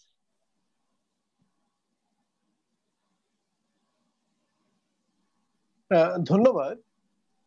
ডোম যেটি করেছে মৃতদেহের সাথে শারীরিক মিলন, এটা এক ধরনের আমরা বলি পারভার্সন, মানসিক বিকৃতি, যৌন বিকৃতি, এবং এটার নাম হচ্ছে নেক্রোফিলিয়া। এটি স্বাভাবিক ঘটনা না, প্রথম কথা। দ্বিতীয়ত, একটা সমাজে ধর্ষণ, সেটি নারী ধর্ষণ হোক, শিশু ধর্ষণ হোক, এমনকি ছেলে শিশু ধর্ষণ হোক, এগুলো কখন বাড়ে? এখানে দুটো বিষয়। একটা হচ্ছে যখন সমাজের মানসিকতা, আমরা বলি সাইকোসোশ্যাল যে বিষয়টি, সেখানে এক ধরনের বিকৃতির প্রভাব ঘটে এক ধরনের। আরেকটা হয় হলো যখন সমাজ এবং দেশে ক্ষমতার ভারসাম্যে একটি পরিবর্তন আসে, কিছু মানুষ নিজেদেরকে অপ্রতিহত ভাবে, আইনের ঊর্ধ্বে ভাবে, এবং তারা ভাবে তারা যাই করুক না কেন তারা রক্ষা পাবে। এই দ্বিতীয় শ্রেণীর বিষয়টি আমরা দেখেছি সিলেটের এমসি কলেজে, অথবা এরকম অনেক অনেক অনেক উদাহরণ আমরা দিতে পারি। এবং একটি বিষয় মনে রাখা দরকার, এই জাতীয় ঘৃণ্য কার্যকলাপকে ডিফেন্ড করা বা দোষারোপের খেলায় পর্যবেসিত করা কিন্তু সুস্থ মানসিকতার বিষয় না। যেটি অন্যায় তার বিরুদ্ধে আমাদের সবাইকে দাঁড়াতে হবে, ঐক্যবদ্ধভাবে আইনের সঠিক প্রয়োগ করতে হবে। মূলত আইনের সঠিক প্রয়োগ না হওয়ার কারণেই কিন্তু ধর্ষণ এবং নারী নির্যাতন ক্রমাগত বাড়ছে। অর্থাৎ আইনকে যে ধর্ষণকারী, নারী নির্যাতনকারী, তার রাজনৈতিক পরিচয়, তার সামাজিক পরিচয়, তার ব্যক্তিগত পরিচয়ের ঊর্ধ্বে গিয়ে আইনের প্রয়োগ করতে হবে। কিন্তু যখন আমরা দেখি যে রাজনৈতিক শক্তির দ্বারা শক্তিশালী হয়ে কেউ এই জাতীয় অপকর্ম করে এবং সেটাকে ঢাকা দেওয়ার জন্য চেষ্টা করে এবং অনেকাংশে তারা সফল হতে পারে, আমরা বেগমগঞ্জে নোয়াখালী দেখেছি যে প্রায় 1 মাস পরে নারী নির্যাতনের ঘটনাটি চাউর হয়েছিল, ছড়িয়ে গিয়েছিল, এবং সেটি কিন্তু আইন শৃঙ্খলাকারী রক্ষাকারী বাহিনী অথবা স্থানীয় যে গণপ্রতিনিধি তাদের দ্বারা না, ধর্ষক নিজেদের, মানে অত্যাচার যারা করেছিল, নির্যাতন যারা করেছিল তাদের নিজেদের দ্বারা। এ কারণেই আমরা বলবো আইন এবং ন্যায়ের সুষ্ঠু প্রয়োগ হোক, তার গায়ের রাজনৈতিক রং এবং তার সাথে যুক্ত ক্ষমতার কাঠামো না দেখি, তাহলে নারী নির্যাতন এবং ধর্ষণ, বিশেষ করে নারী এবং শিশু নির্যাতনের বিরুদ্ধে থেকে সমাজ মুক্ত হতে পারে। আমি আরেকটা কথা একটু আমার ব্যক্তিগত জায়গা থেকে বলার, ব্যাখ্যা দেওয়ার দরকার রয়েছে। আমাদের সাবেক সংসদ সদস্য অ্যাডভোকেট নাভানা আক্তার আমাদের হাসপাতালে এসেছিলেন এবং তিনি যথাযথভাবে সেবা পান। আমি খুব বিনয়ের সাথে বলছি যে আমাদের হাসপাতালটি নিতান্তই মধ্যবিত্ত শ্রেণীর মানুষের জন্য। এটি 5 তারকা খচিত কোনো হাসপাতাল না। এখানে সেবা মূল্যে যেমন মানুষকে অনেকটা রেহাই দেওয়া হয়, তেমনি আরেকটা বিষয় আমি একটু স্পষ্ট করে বলছি, সেটা হলো যে এখানে যিনি আসবেন বোঝা যাচ্ছে না। আমরা কিন্তু শুনতে পাচ্ছি, আমরা সম্ভবত ইন্টারনেটে প্রবলেম হচ্ছে। আমরা শুনতে পাচ্ছি মুন্নিয়াপা, আমি শুনতে পাচ্ছি। হ্যাঁ, আমি শুনতে পাচ্ছি। নাভানা আপা মনে হয় সমস্যা হচ্ছে। নাভানা আপা, এখানে যারা আমরা শুনতে পাচ্ছি রোগী হিসেবে আসবেন, আমরা তাদেরকে অনুরোধ করি, তিনি ক্ষমতা অথবা পদমর্যাদায় কোন জায়গাটি আছেন এটি বড় কথা না। তিনি একজন রোগী এবং অন্য সব রোগীদের অধিকার যেন লঙ্ঘিত না হয়, সংরক্ষিত করেই তিনি ডাক্তার দেখাবেন। ধরা গেল আমি অথবা রূপকদা সেখানে এলাম কোনো একটা রেফারেন্স অথবা টেলিফোনে, এতে আমার আগে যারা এসছে যদি তাদেরকে সুপারসিড করা হয় তাহলে ওই মানুষগুলো কষ্ট পায়। তারপরেও আরেকটি ব্যাপার, আমাদের এখানে বসার জায়গাটা কম, একটা জনবহুল দেশ, এটি সাবেক সংসদ সদস্য নিজেই বলেছেন, এবং আমাদের এখানে যে ধারণ ক্ষমতার জন্য যে রোগীর জন্য আমরা হাসপাতালটা তৈরি করেছি, ঘটনাক্রমে তারও চেয়ে বেশি মানুষ আসে। কেন আসে এটি আপনারা জানেন, যে কারণে আমাদের বসার জায়গা সংকুলান হতে কষ্ট হয়। এবং আমি দৃঢ়ভাবে আরেকটি বিষয় বলছি, কোভিড-19 আগ্রাসনের পরে যখন সরকারি বেসরকারি হাসপাতালের অধিকাংশ ব্যবস্থাপনা ভেঙে পড়েছিল, তখন কিন্তু আমরা অত্যন্ত ক্ষুদ্র একটা হাসপাতাল হয়েও 24 ঘন্টা আমরা খোলা রেখেছিলাম, আমরা আমাদের দায়িত্ব পালন করেছি। সেই ভালোবাসার জন্যই মানুষ আমাদের এখানে আসে। তারপরেও আমি সাবেক সংসদ নাভানা আক্তার আপাকে আমি ধন্যবাদ জানাচ্ছি। তিনি আমাদের যে দুর্বলতার জায়গাটি, তিনি সীমাবদ্ধতার জায়গাটি বলেছেন, সেটি অবশ্যই আমরা আমাদের জায়গা থেকে অতিক্রম করার চেষ্টা করব। আর বেসরকারি একটা প্রতিষ্ঠান হিসেবে দায়িত্ব পালনের ক্ষেত্রে আমরা আইন মেনে করার চেষ্টা করছি। তো নারী নির্যাতনের ক্ষেত্রে একটি বিষয় আমাকে মাঝে মাঝে ব্যথিত করে, সেটি হচ্ছে যখন পবিত্র সংসদে আলোচনায় দেখি একজন সংসদ সদস্য পোশাকের কারণে নারীর ধর্ষণের কারণকে নারীর ধর্ষণের সাথে যুক্ত করে, তখন আমরা খুব স্তম্ভিত হয়ে যাই।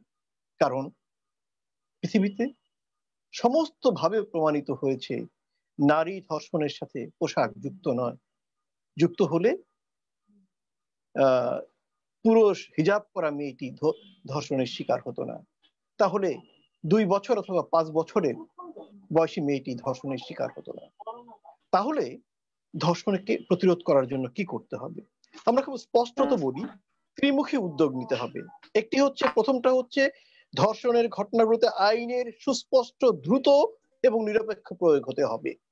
2, সমাজ মানসিকতায় পরিবর্তনে আনার জন্য ধর্ষণ বিরোধী যে প্রোটোকল অফিস, আদালত, বিদ্যালয়, হাসপাতাল, সমাজের সর্বত্র প্রয়োগ করতে হবে। তৃতীয়, যেটি খুব গুরুত্বপূর্ণ, স্কুল, কলেজ, বিদ্যালয় থেকে সমাজের সর্বত্র নারী পুরুষ পরস্পরকে সম্মান করবে এবং সেই সম্মানটা হবে পারস্পরিক শ্রদ্ধাবোধ এবং শ্রদ্ধাবোধের ভিত্তিতে। সেই মনোভাবটাকে গড়ে তোলার জন্য একটি দীর্ঘমেয়াদী কার্যক্রম চালু করতে হবে। আরেকটি ব্যাপার খুব স্পষ্টত, সেটি হচ্ছে বিভিন্ন ধর্মীয় মাহফিলে ওয়াজের নামে নারী বিরোধী যে নগ্ন কোরআন বিরোধী, ইসলাম বিরোধী যে প্রচারগুলো হয় তাকে থামাতে হবে। যদি আমরা এগুলো করতে পারি তাহলে ক্রমশ আমরা ধর্ষণকে নির্মূল করার দিকে যেতে পারবো। আর এটি করতে না পেরে যদি আমরা সেই সব ধর্ম ব্যবসায়ীদের তোয়াজ করে ক্ষমতার ত্বককে আমরা সুরক্ষিত করতে চাই, তাহলে বলবো আপনারা ভুল জায়গায় আছেন। এই ভুল আপনাদেরকে আরো বিপদে ফেলবে। সবাইকে ধন্যবাদ। ধন্যবাদ লেলিন ভাই, ধন্যবাদ জানাচ্ছি, কৃতজ্ঞতা জানাচ্ছি আপনার ব্যস্ততম যে আমাদের সময় দেওয়ার জন্য। আমি এখন যাব, আমাদের সাথে আছেন বিএনপির কেন্দ্রীয় কমিটির সহ আন্তর্জাতিক সম্পাদক অ্যাডভোকেট ফাহিমা নাসরিন মুন্নিয়াপা। মুন্নিয়াপা, আমরা জানি আপনি বাংলাদেশের সর্বোচ্চ যে আদালত, আপনি সেই জায়গায় আপনি আইনজীবী পেশা হিসেবে আছেন এবং আমরা জানি যে বিশেষ করে নারী নির্যাতন মামলাগুলো আমরা দেখি যে নানান কারণে নারী নির্যাতন মামলাগুলো দীর্ঘ একটা সূত্রতা দেখা দেয় এবং নানান সমস্যার কারণে আইন মামলাগুলো কিন্তু অনেক যারা আসল যারা দোষী এরা খালাস পেয়ে যায়। এই ব্যাপারটা কি বলবেন আপনি? একটু আনমিউট করতে হবে প্লিজ। হ্যাঁ, এ কথা সত্যি। আমাদের নারী শিশু নির্যাতন দমন আইনে যে কনভিকশন রেট সেটা অত্যন্ত নগণ্য, 3 থেকে 4 ভাগ।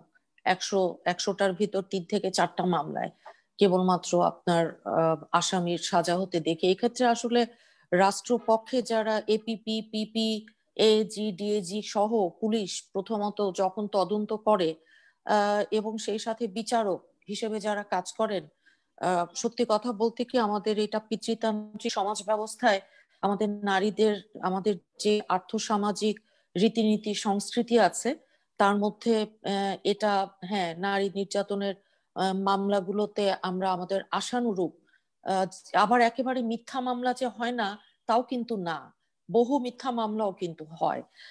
এখন আমি একটু এটা বলে আবার পরে আসবো, 2-1টা কথা বলতে হবে। আমার আওয়ামী লীগের বোন, উনি জসিমউদ্দিন মানিক 98 সালে আওয়ামী লীগ ক্ষমতায় ছিল। উনি যে কথাটা বলতে চাচ্ছেন আমি ঠিক বুঝলাম না, বিএনপির ছাত্র নেতা ছিল বলে উনি কি বোঝাতে চাচ্ছেন? কিছুদিন আগেই বেগমগঞ্জে ওই যে দেলোয়ার যুবলীগের যে ছেলেটা, তার বেলায়ও কিন্তু আওয়ামী লীগ বলেছিল যে এখন ওর 22 বছর বয়স, 15 বছর আগে সে নাকি বিএনপি করতো। এখন যার কথাই বলবেন তাকেই তারা বানিয়ে দিবে যে সে কিন্তু আপনার বিএনপি করতো।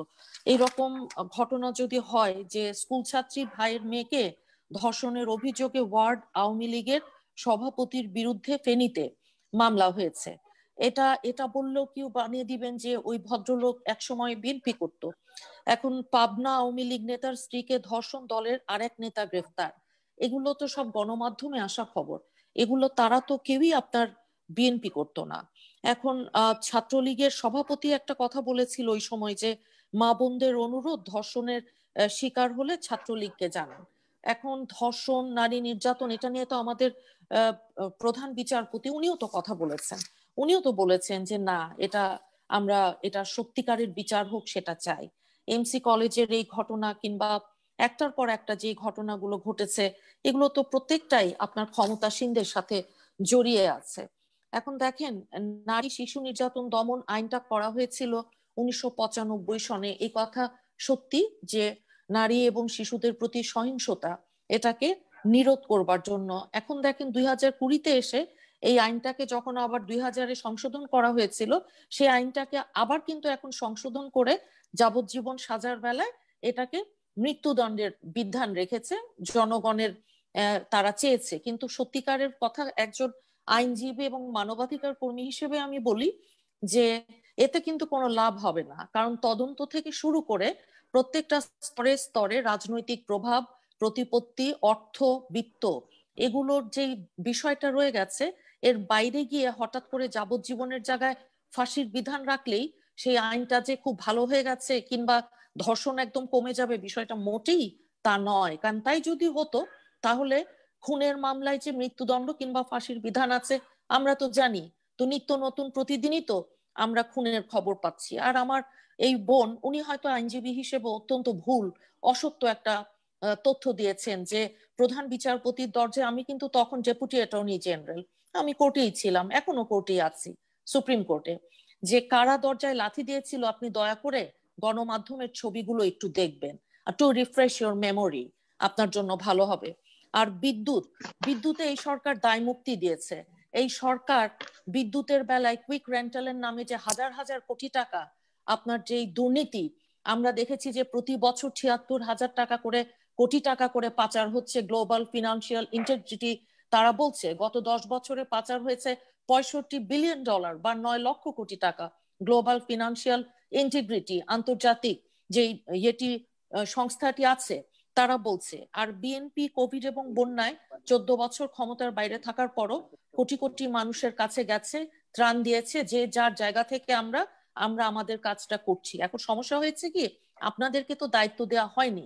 আপনারা 2018-তে 10,40,00,000 মানুষের ভোটের অধিকার ডাকাতি করে, দিনের ভোট রাতে করে, মানুষকে ভোটের অধিকার হাইজ্যাক করে তারপরে ওনারা চেপে বসেছেন। যেমন 2014-তেও 153 জন ওনারা বিনা ভোটের এমপি হয়ে তারপর নির্বাচনের নামে একটা তামাশা যেটা হয়েছিল।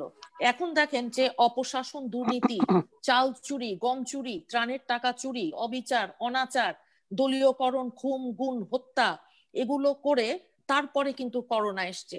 গত 10 বছরে 3,000 মানুষ বিচার বহির্ভূত হত্যাকাণ্ডের আপনার শিকার হয়েছে। সরকারের তথ্য মতে 50 লক্ষের সরকারি ত্রাণের তালিকায় ওই যে বন্যার সময় 8 লক্ষই ভুয়া। ওই তালিকায় কোটিপতি এলাকার চেয়ারম্যান বা নেতা বা তাদের আত্মীয় স্বজনদের নাম এসেছে, পত্রিকার খবর। এখন কিছুদিন আগে জার্মানির অ্যাম্বাসেডর উনি নিজে অভিযোগ করলেন যে একটি এলাকায় উনি ত্রাণ পাঠিয়েছেন এবং সেখানে যারা স্থানীয় রাজনৈতিক নেতৃবৃন্দ আছে তারা কিভাবে সেগুলো তশরুপ করেছে। এরকম ঘটনা বাংলাদেশে এর আগে কোনোদিন হয়নি। আর পদ্মা সেতুর কথা বললেন, পদ্মা সেতু দিয়ে কি হবে? মানুষের মৌলিক অধিকার, মানুষের সাংবিধানিক অধিকার, বাঁচার অধিকার যদি না থাকে, 2013 সালের মধ্যে পদ্মা সেতুর কাজ শেষ হবে বলেছিল তৎকালীন যোগাযোগ মন্ত্রী সৈয়দ আবুল হাসান সাহেব। 2018 সালের মধ্যে পদ্মা সেতু নির্মাণ সম্পন্ন হবে প্রধানমন্ত্রী বলেছিলেন। 2020 সালে পদ্মা সেতুর কাজ শেষ হবে যোগাযোগ মন্ত্রী ওবায়দুল কাদের সাহেব বলেছিলেন। 2022 সালে শেষ হবে পদ্মা সেতুর কাজ, অর্থমন্ত্রী আফম মোস্তফা কামাল। ইতিমধ্যে এটার যে বাজেট সেটা যে লাফিয়ে লাফিয়ে কত দফা বেড়েছে, কত হাজার কোটি, সেটা নিশ্চয়ই আপনারা জানেন। এখন সুপ্রিম কোর্ট বলছে যে যারা বিভিন্ন সংবাদপত্রের মাধ্যমে দেখা যাচ্ছে অর্থ পাচারে, বাংলাদেশের ইতিহাসে নেই এত অর্থ পাচার গত এই কয়েক বছরে হয়েছে। এই বিষয়ে মামলায় ওনারা, আমাদের হাইকোর্ট বলছে এরা দেশের সঙ্গে বেইমানি করছে, যারা অর্থ পাচার করছে, যারা অর্থ পাচার করছে তারা দেশ ও জাতির শত্রু, এই কথা বলেছে হাইকোর্ট। এখন দেখেন আমরা যখন এই কথা বলছি, এটা যে আমরা খুব খুশি হয়ে বলছি তা কিন্তু নয়। অর্থ পাচার প্রসঙ্গে হাইকোর্ট আরো বলেছে এই দেশটা কি মগের মূল্য? 3,500 কোটি টাকা পাচার করে পিকে হালদাররা চলে গেছে কানাডা। এখন তাদেরকে ফিরিয়ে আনতে কি ব্যবস্থা নিয়েছে দুদক, কি খবর হলো 10 দিনের মধ্যে জানানোর নির্দেশ দিয়েছে। কিন্তু সেটা আমরা দেখি আমাদের 2,10,00,000 টাকার একটা রাজনৈতিক উদ্দেশ্য প্রণোদিত মিথ্যা মামলায় আমাদের দেশনেত্রীর বিরুদ্ধে সেখানে রাষ্ট্রপক্ষ কিভাবে ঝাঁপিয়ে আসে কিংবা দুদক কিভাবে আসে। এখন বেসিক ব্যাংকের আব্দুল হাই বাচ্চু কিংবা অন্যান্য টাকা পাচারকারী যারা, এখন পররাষ্ট্রমন্ত্রী বললেন রাজনীতিবিদরা নয়, বিদেশে বেশি অর্থ পাচারকারীদের মধ্যে সরকারি কর্মচারী বেশি, এই কথা বলে উনি 28টি কেসের কথা বলেছেন। এখন আমরা এটা জানি না, আমরা এটা মনে করি না যে কেবল সরকারি কর্মচারীরা তো দুর্নীতিতে আপাদমস্তক, যেহেতু এই সরকার টিকেই আছে, পুলিশ প্রশাসন তাদের উপর ভর করে, কারণ জনগণের ম্যান্ডেট তো তাদের নেই, জনগণের ম্যান্ডেট নিয়ে তো তারা আসেনি 2014তেও না 2018তেও না। তো এখন এখানে ব্যবসায়ী আছে, রাজনীতিবিদ কারা আছে, সরকারি চাকরিজীবী কারা আছে, 28টা কাদের কথা উনি বলেছেন এটা সুনির্দিষ্ট করে বললে খুব ভালো হতো। এই সময় আমরা আরো দেখছি যে কিভাবে আপনার সাংবাদিকরা নির্যাতিত হচ্ছে। আমরা দেখেছি সিলেটে কিভাবে রায়হান নামে একটা নিরীহ ছেলেকে 10,000 টাকা চাঁদাবাজির জন্য পুলিশ নির্মম ভাবে রাতভর নির্যাতন করে তাকে হত্যা করেছে, পিটিয়ে মেরেছে। যদিও দেশে পুলিশ হেফাজতে নির্যাতন প্রতিরোধে একটা আইন আছে, কিন্তু এই আইনে এখন পর্যন্ত একটা মামলার বিচার হয়েছে, তাও আবার এই এত অনেক বছর পর, কয়েক মাস আগে। কিন্তু চলতি বছরের প্রথম 8 মাসেই দেশে পুলিশ হেফাজতে মারা গেছে 53 জন। এখন এই আইন ছাড়া আমাদের সংবিধানে যে মৌলিক অধিকারের বিষয় গ্যারান্টি দেয়া আছে 35-এর 5 অনুচ্ছেদে, কোনো ব্যক্তিকে যন্ত্রণা দেওয়া যাবে না, কিংবা নিষ্ঠুর অমানুষিক বা লাঞ্ছনাকর দণ্ড দেওয়া যাবে না, কিংবা কাহারোর সাথে কোনরূপ অনুরূপ ব্যবহার করা যাবে না। তো আমাদের 500 নেতা কর্মীকে তো গুম করলো এই ক্ষমতাসীনরা। আমাদের তো 1 লক্ষ মামলা দিয়ে 35 লক্ষ নেতা কর্মীর জেরবার করে দিয়েছে। তো আমাদের এই এত প্রতিহিংসা এর থেকে বেরিয়ে না আসলে সবাইকে নিয়ে কোনোদিনও এই দেশে শুধু আমি একা সুখে থাকবো আর সবাই মরো, এটা তো হয় না। ধন্যবাদ আপা, মুন্নি আপা, ধন্যবাদ জানাচ্ছি, কৃতজ্ঞতা জানাচ্ছি আপনার ব্যস্ত সময় আমাদের সময় দেওয়ার জন্য। আমি এখন যাব আওয়ামী লীগের নেতা এবং সাবেক সাংসদ অ্যাডভোকেট নাবানা আক্তার আপার কাছে। নাবানা আপা, যে প্রশ্নগুলা রাখলেন আমাদের মুন্নি আপা, কি বলবেন আপনি? হ্যাঁ, আপনার এই ধন্যবাদ জানাচ্ছি আপনাকে।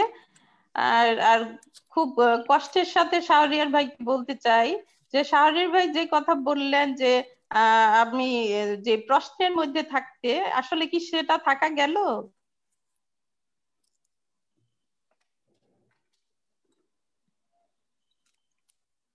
জি আপা, ইন্টারনেটে মনে হয় সমস্যা হচ্ছে, একটু শুনতে পাচ্ছেন নাবানা আপা?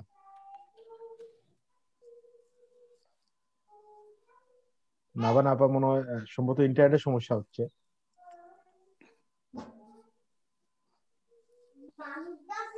নাবানা আপা, শুনতে পাচ্ছেন?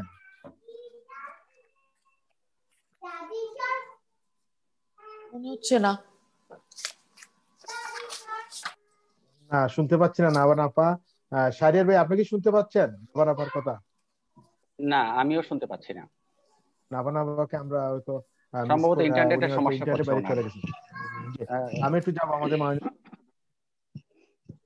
মাসুদা চৌধুরী কাছে।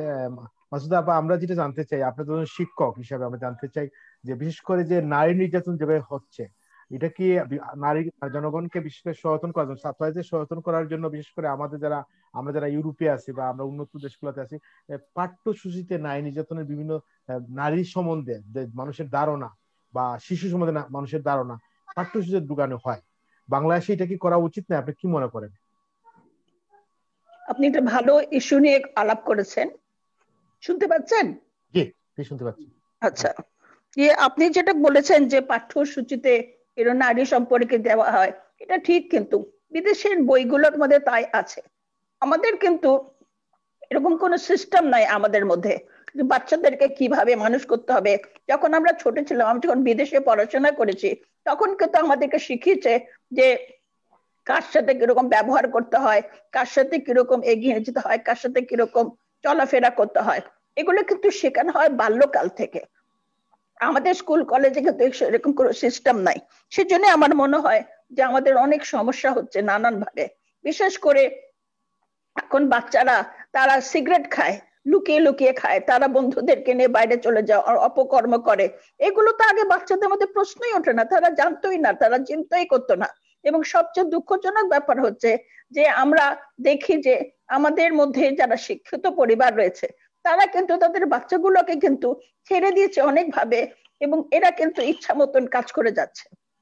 আমি যেমন একবার দেখছি যে এখানে গুলশানে একটা হোটেলে রাত তখন 1টা না 1:30 বাজে, গাড়ি ভর্তি ছেলে আর মেয়ে তারা এসছে খেতে।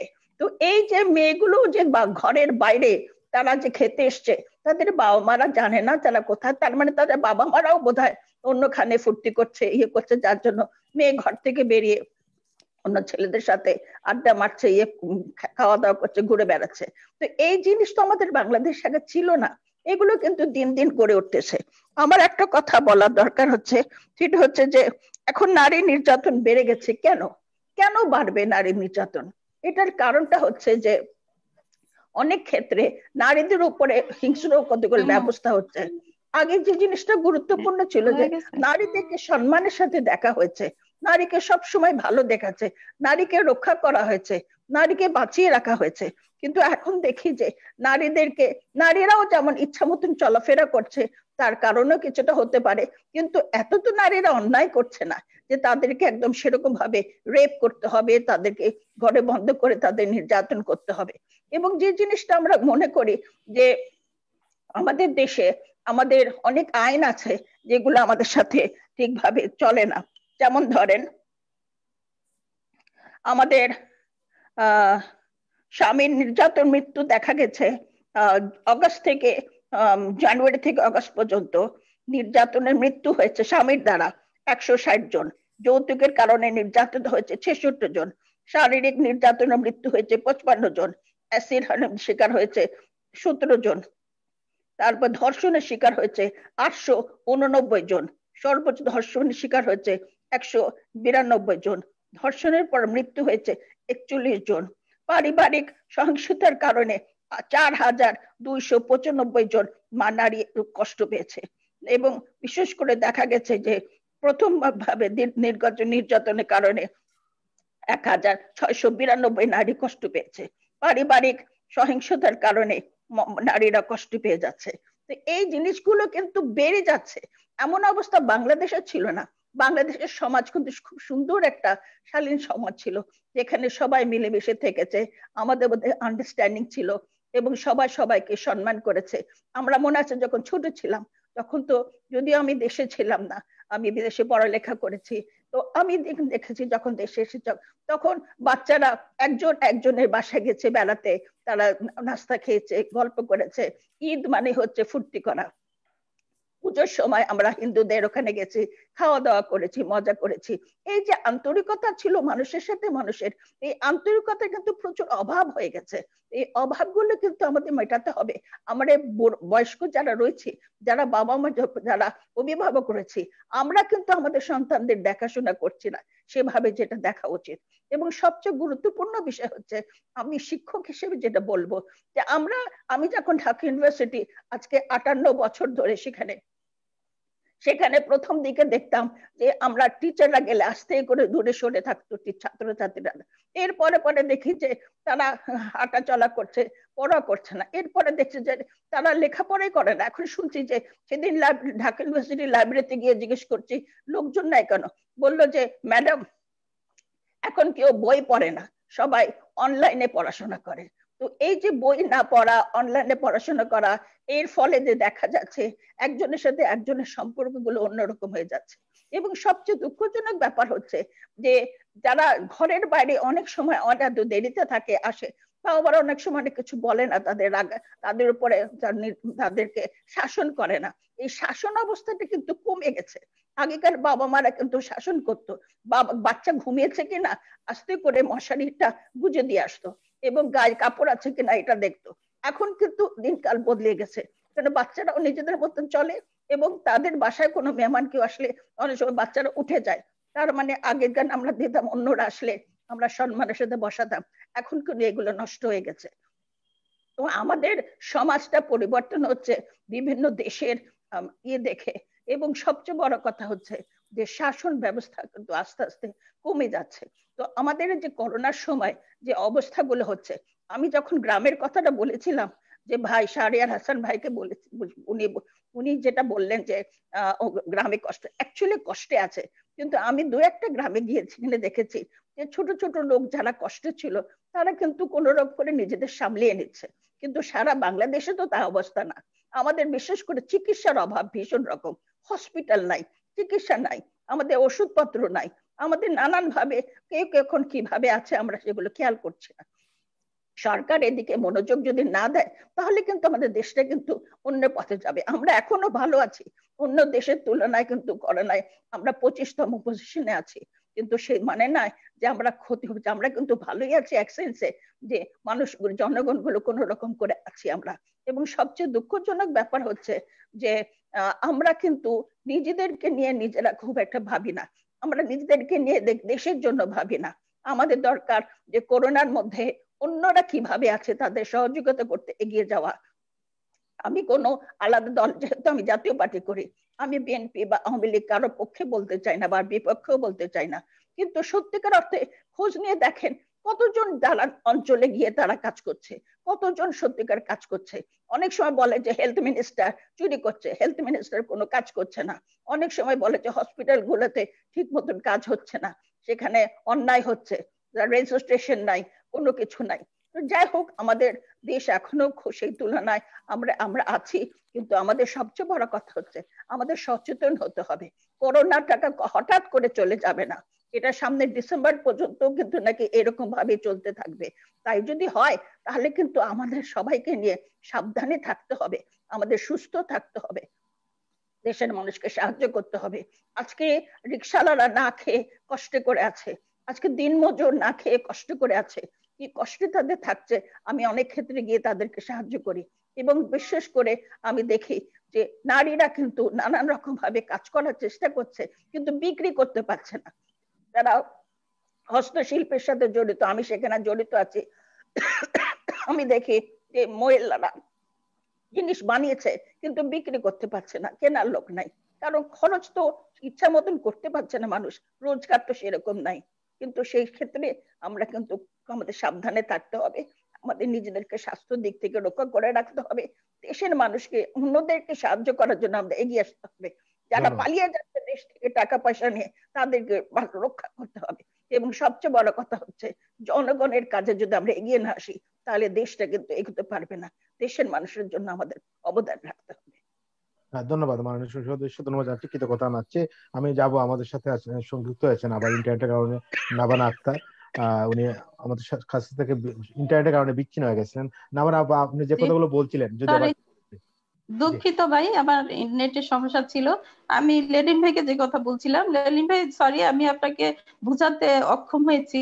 আমি আপনার ওইখানে সাবেক সংসদ সদস্য হিসেবে যাইনি, এজ এ পেশেন্ট হিসেবে গিয়েছিলাম, বাট আমি আপনাকে যেটা বুঝাতে চেয়েছিলাম যে সেখানেও আপনি সেটা স্বীকার করেছেন যে স্বল্পতার জন্য আসন সংখ্যা এত কম কিন্তু পেশেন্টের সংখ্যা এত বেশি, সেখানে আপনি কোনোভাবেই নিজেকে সুরক্ষিত রাখা সম্ভব নয়। সেই জন্য আরেকজন ডাক্তার আমাকে নিয়ে তার রুমে বসিয়ে রেখেছিলেন 2 ঘন্টা। সেটা ব্যাপার না, আমি ওই কথাটা বুঝাইতে চেয়েছিলাম যে আপনার তো একটা সরকারি না, এটা একটা বেসরকারি, তারপরেও কিন্তু সম্ভব হচ্ছে না। সুতরাং সরকারি সেখানে এত জনবহুল দেশে সেখানে সরকার চেষ্টা করেছে, সেই অনুপাত থেকে আপনাকে হার্ট করার জন্য বা আপনাকে মিন করেনি।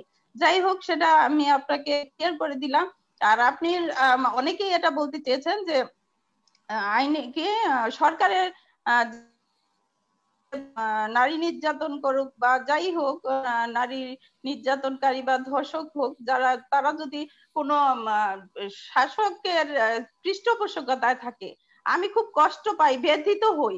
এতগুলা বাংলাদেশ আওয়ামী লীগ জননেত্রী শেখ হাসিনার আমলে বাংলাদেশ আওয়ামী লীগের একটা কর্মী পর্যন্ত যেখানে কোনো অন্যায়ের সাথে সাথে অ্যারেস্ট হচ্ছে, এর চেয়ে সুশাসন কোনো সময় ছিল বলে আমার জানা নেই।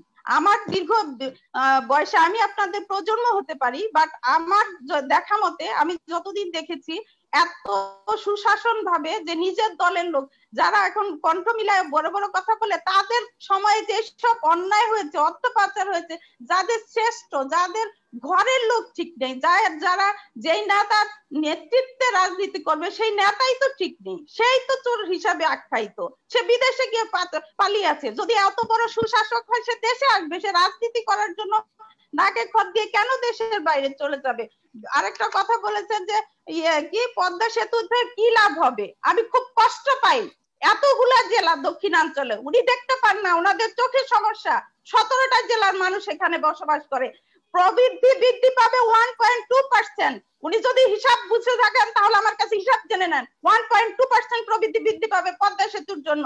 দক্ষিণাঞ্চলের মানুষ শহরের সাথে যখন কানেক্টিভিটি বেড়ে যাবে, প্রত্যেকটা কৃষক হইতে মজুর হইতে সবকিছু সহজলভ্য হবে। সুতরাং আমরা এখন যেখানে শরীয়তপুর মাত্র 76 কিলোমিটার দূরত্ব, সেখানে যেতে আমাদের 2 ঘন্টা সময় লাগে, সেখানে আমরা 50 মিনিটসে চলে যাব। উনি বুঝবে কোত্থেকে, কারণ ওনারা তো এখন এই যে অনবরত বিদ্যুৎ পাচ্ছে। উনি কুইক রেন্টালের কথা বলেন, কুইক রেন্টাল যদি সিস্টেম না হতো তাহলে এই যে নিরবিচ্ছিন্ন বিদ্যুতে বসে কথা বলতেন সেটা উনি বলতে পারতেন না। কারণ হচ্ছে ওই যে খাম্বা, এখন তো খাম্বা কমিশন নাই, খাম্বা কমিশন নাই, হাওয়া ভবন নাই, সেই জন্য ওনারা এখন অনবরত কথা বলতে পারেন, গলা উঁচিয়ে কথা বলতে পারেন। ওনারা কোটি কোটি মানুষকে জনসেবা দিচ্ছেন। আমি প্রবাস দর্পণের মাধ্যমে বলতে চাই, কোথায় ওনারা কোন ইয়েতে কতজনকে দিয়েছেন সেটা লিস্ট আমরা দিতে পারি। কারণ হচ্ছে এখন যে যেখানে যা করে সাথে সাথে গণমাধ্যমে সেটা চলে আসে। এটা গণতান্ত্রিক সরকার, অগণতান্ত্রিক সরকার না। বিনা ভোটের কথা বলছে 2014-তে, ওনারা প্রত্যেকটা সিটে 5-7 জন করে ওই লন্ডনে বসে বসে 5-7 জনের থেকে টাকা নেয়, তারপরে ক্যান্ডিডেট দাঁড় করে। একজন ক্যান্ডিডেটও এলাকায় যায় না।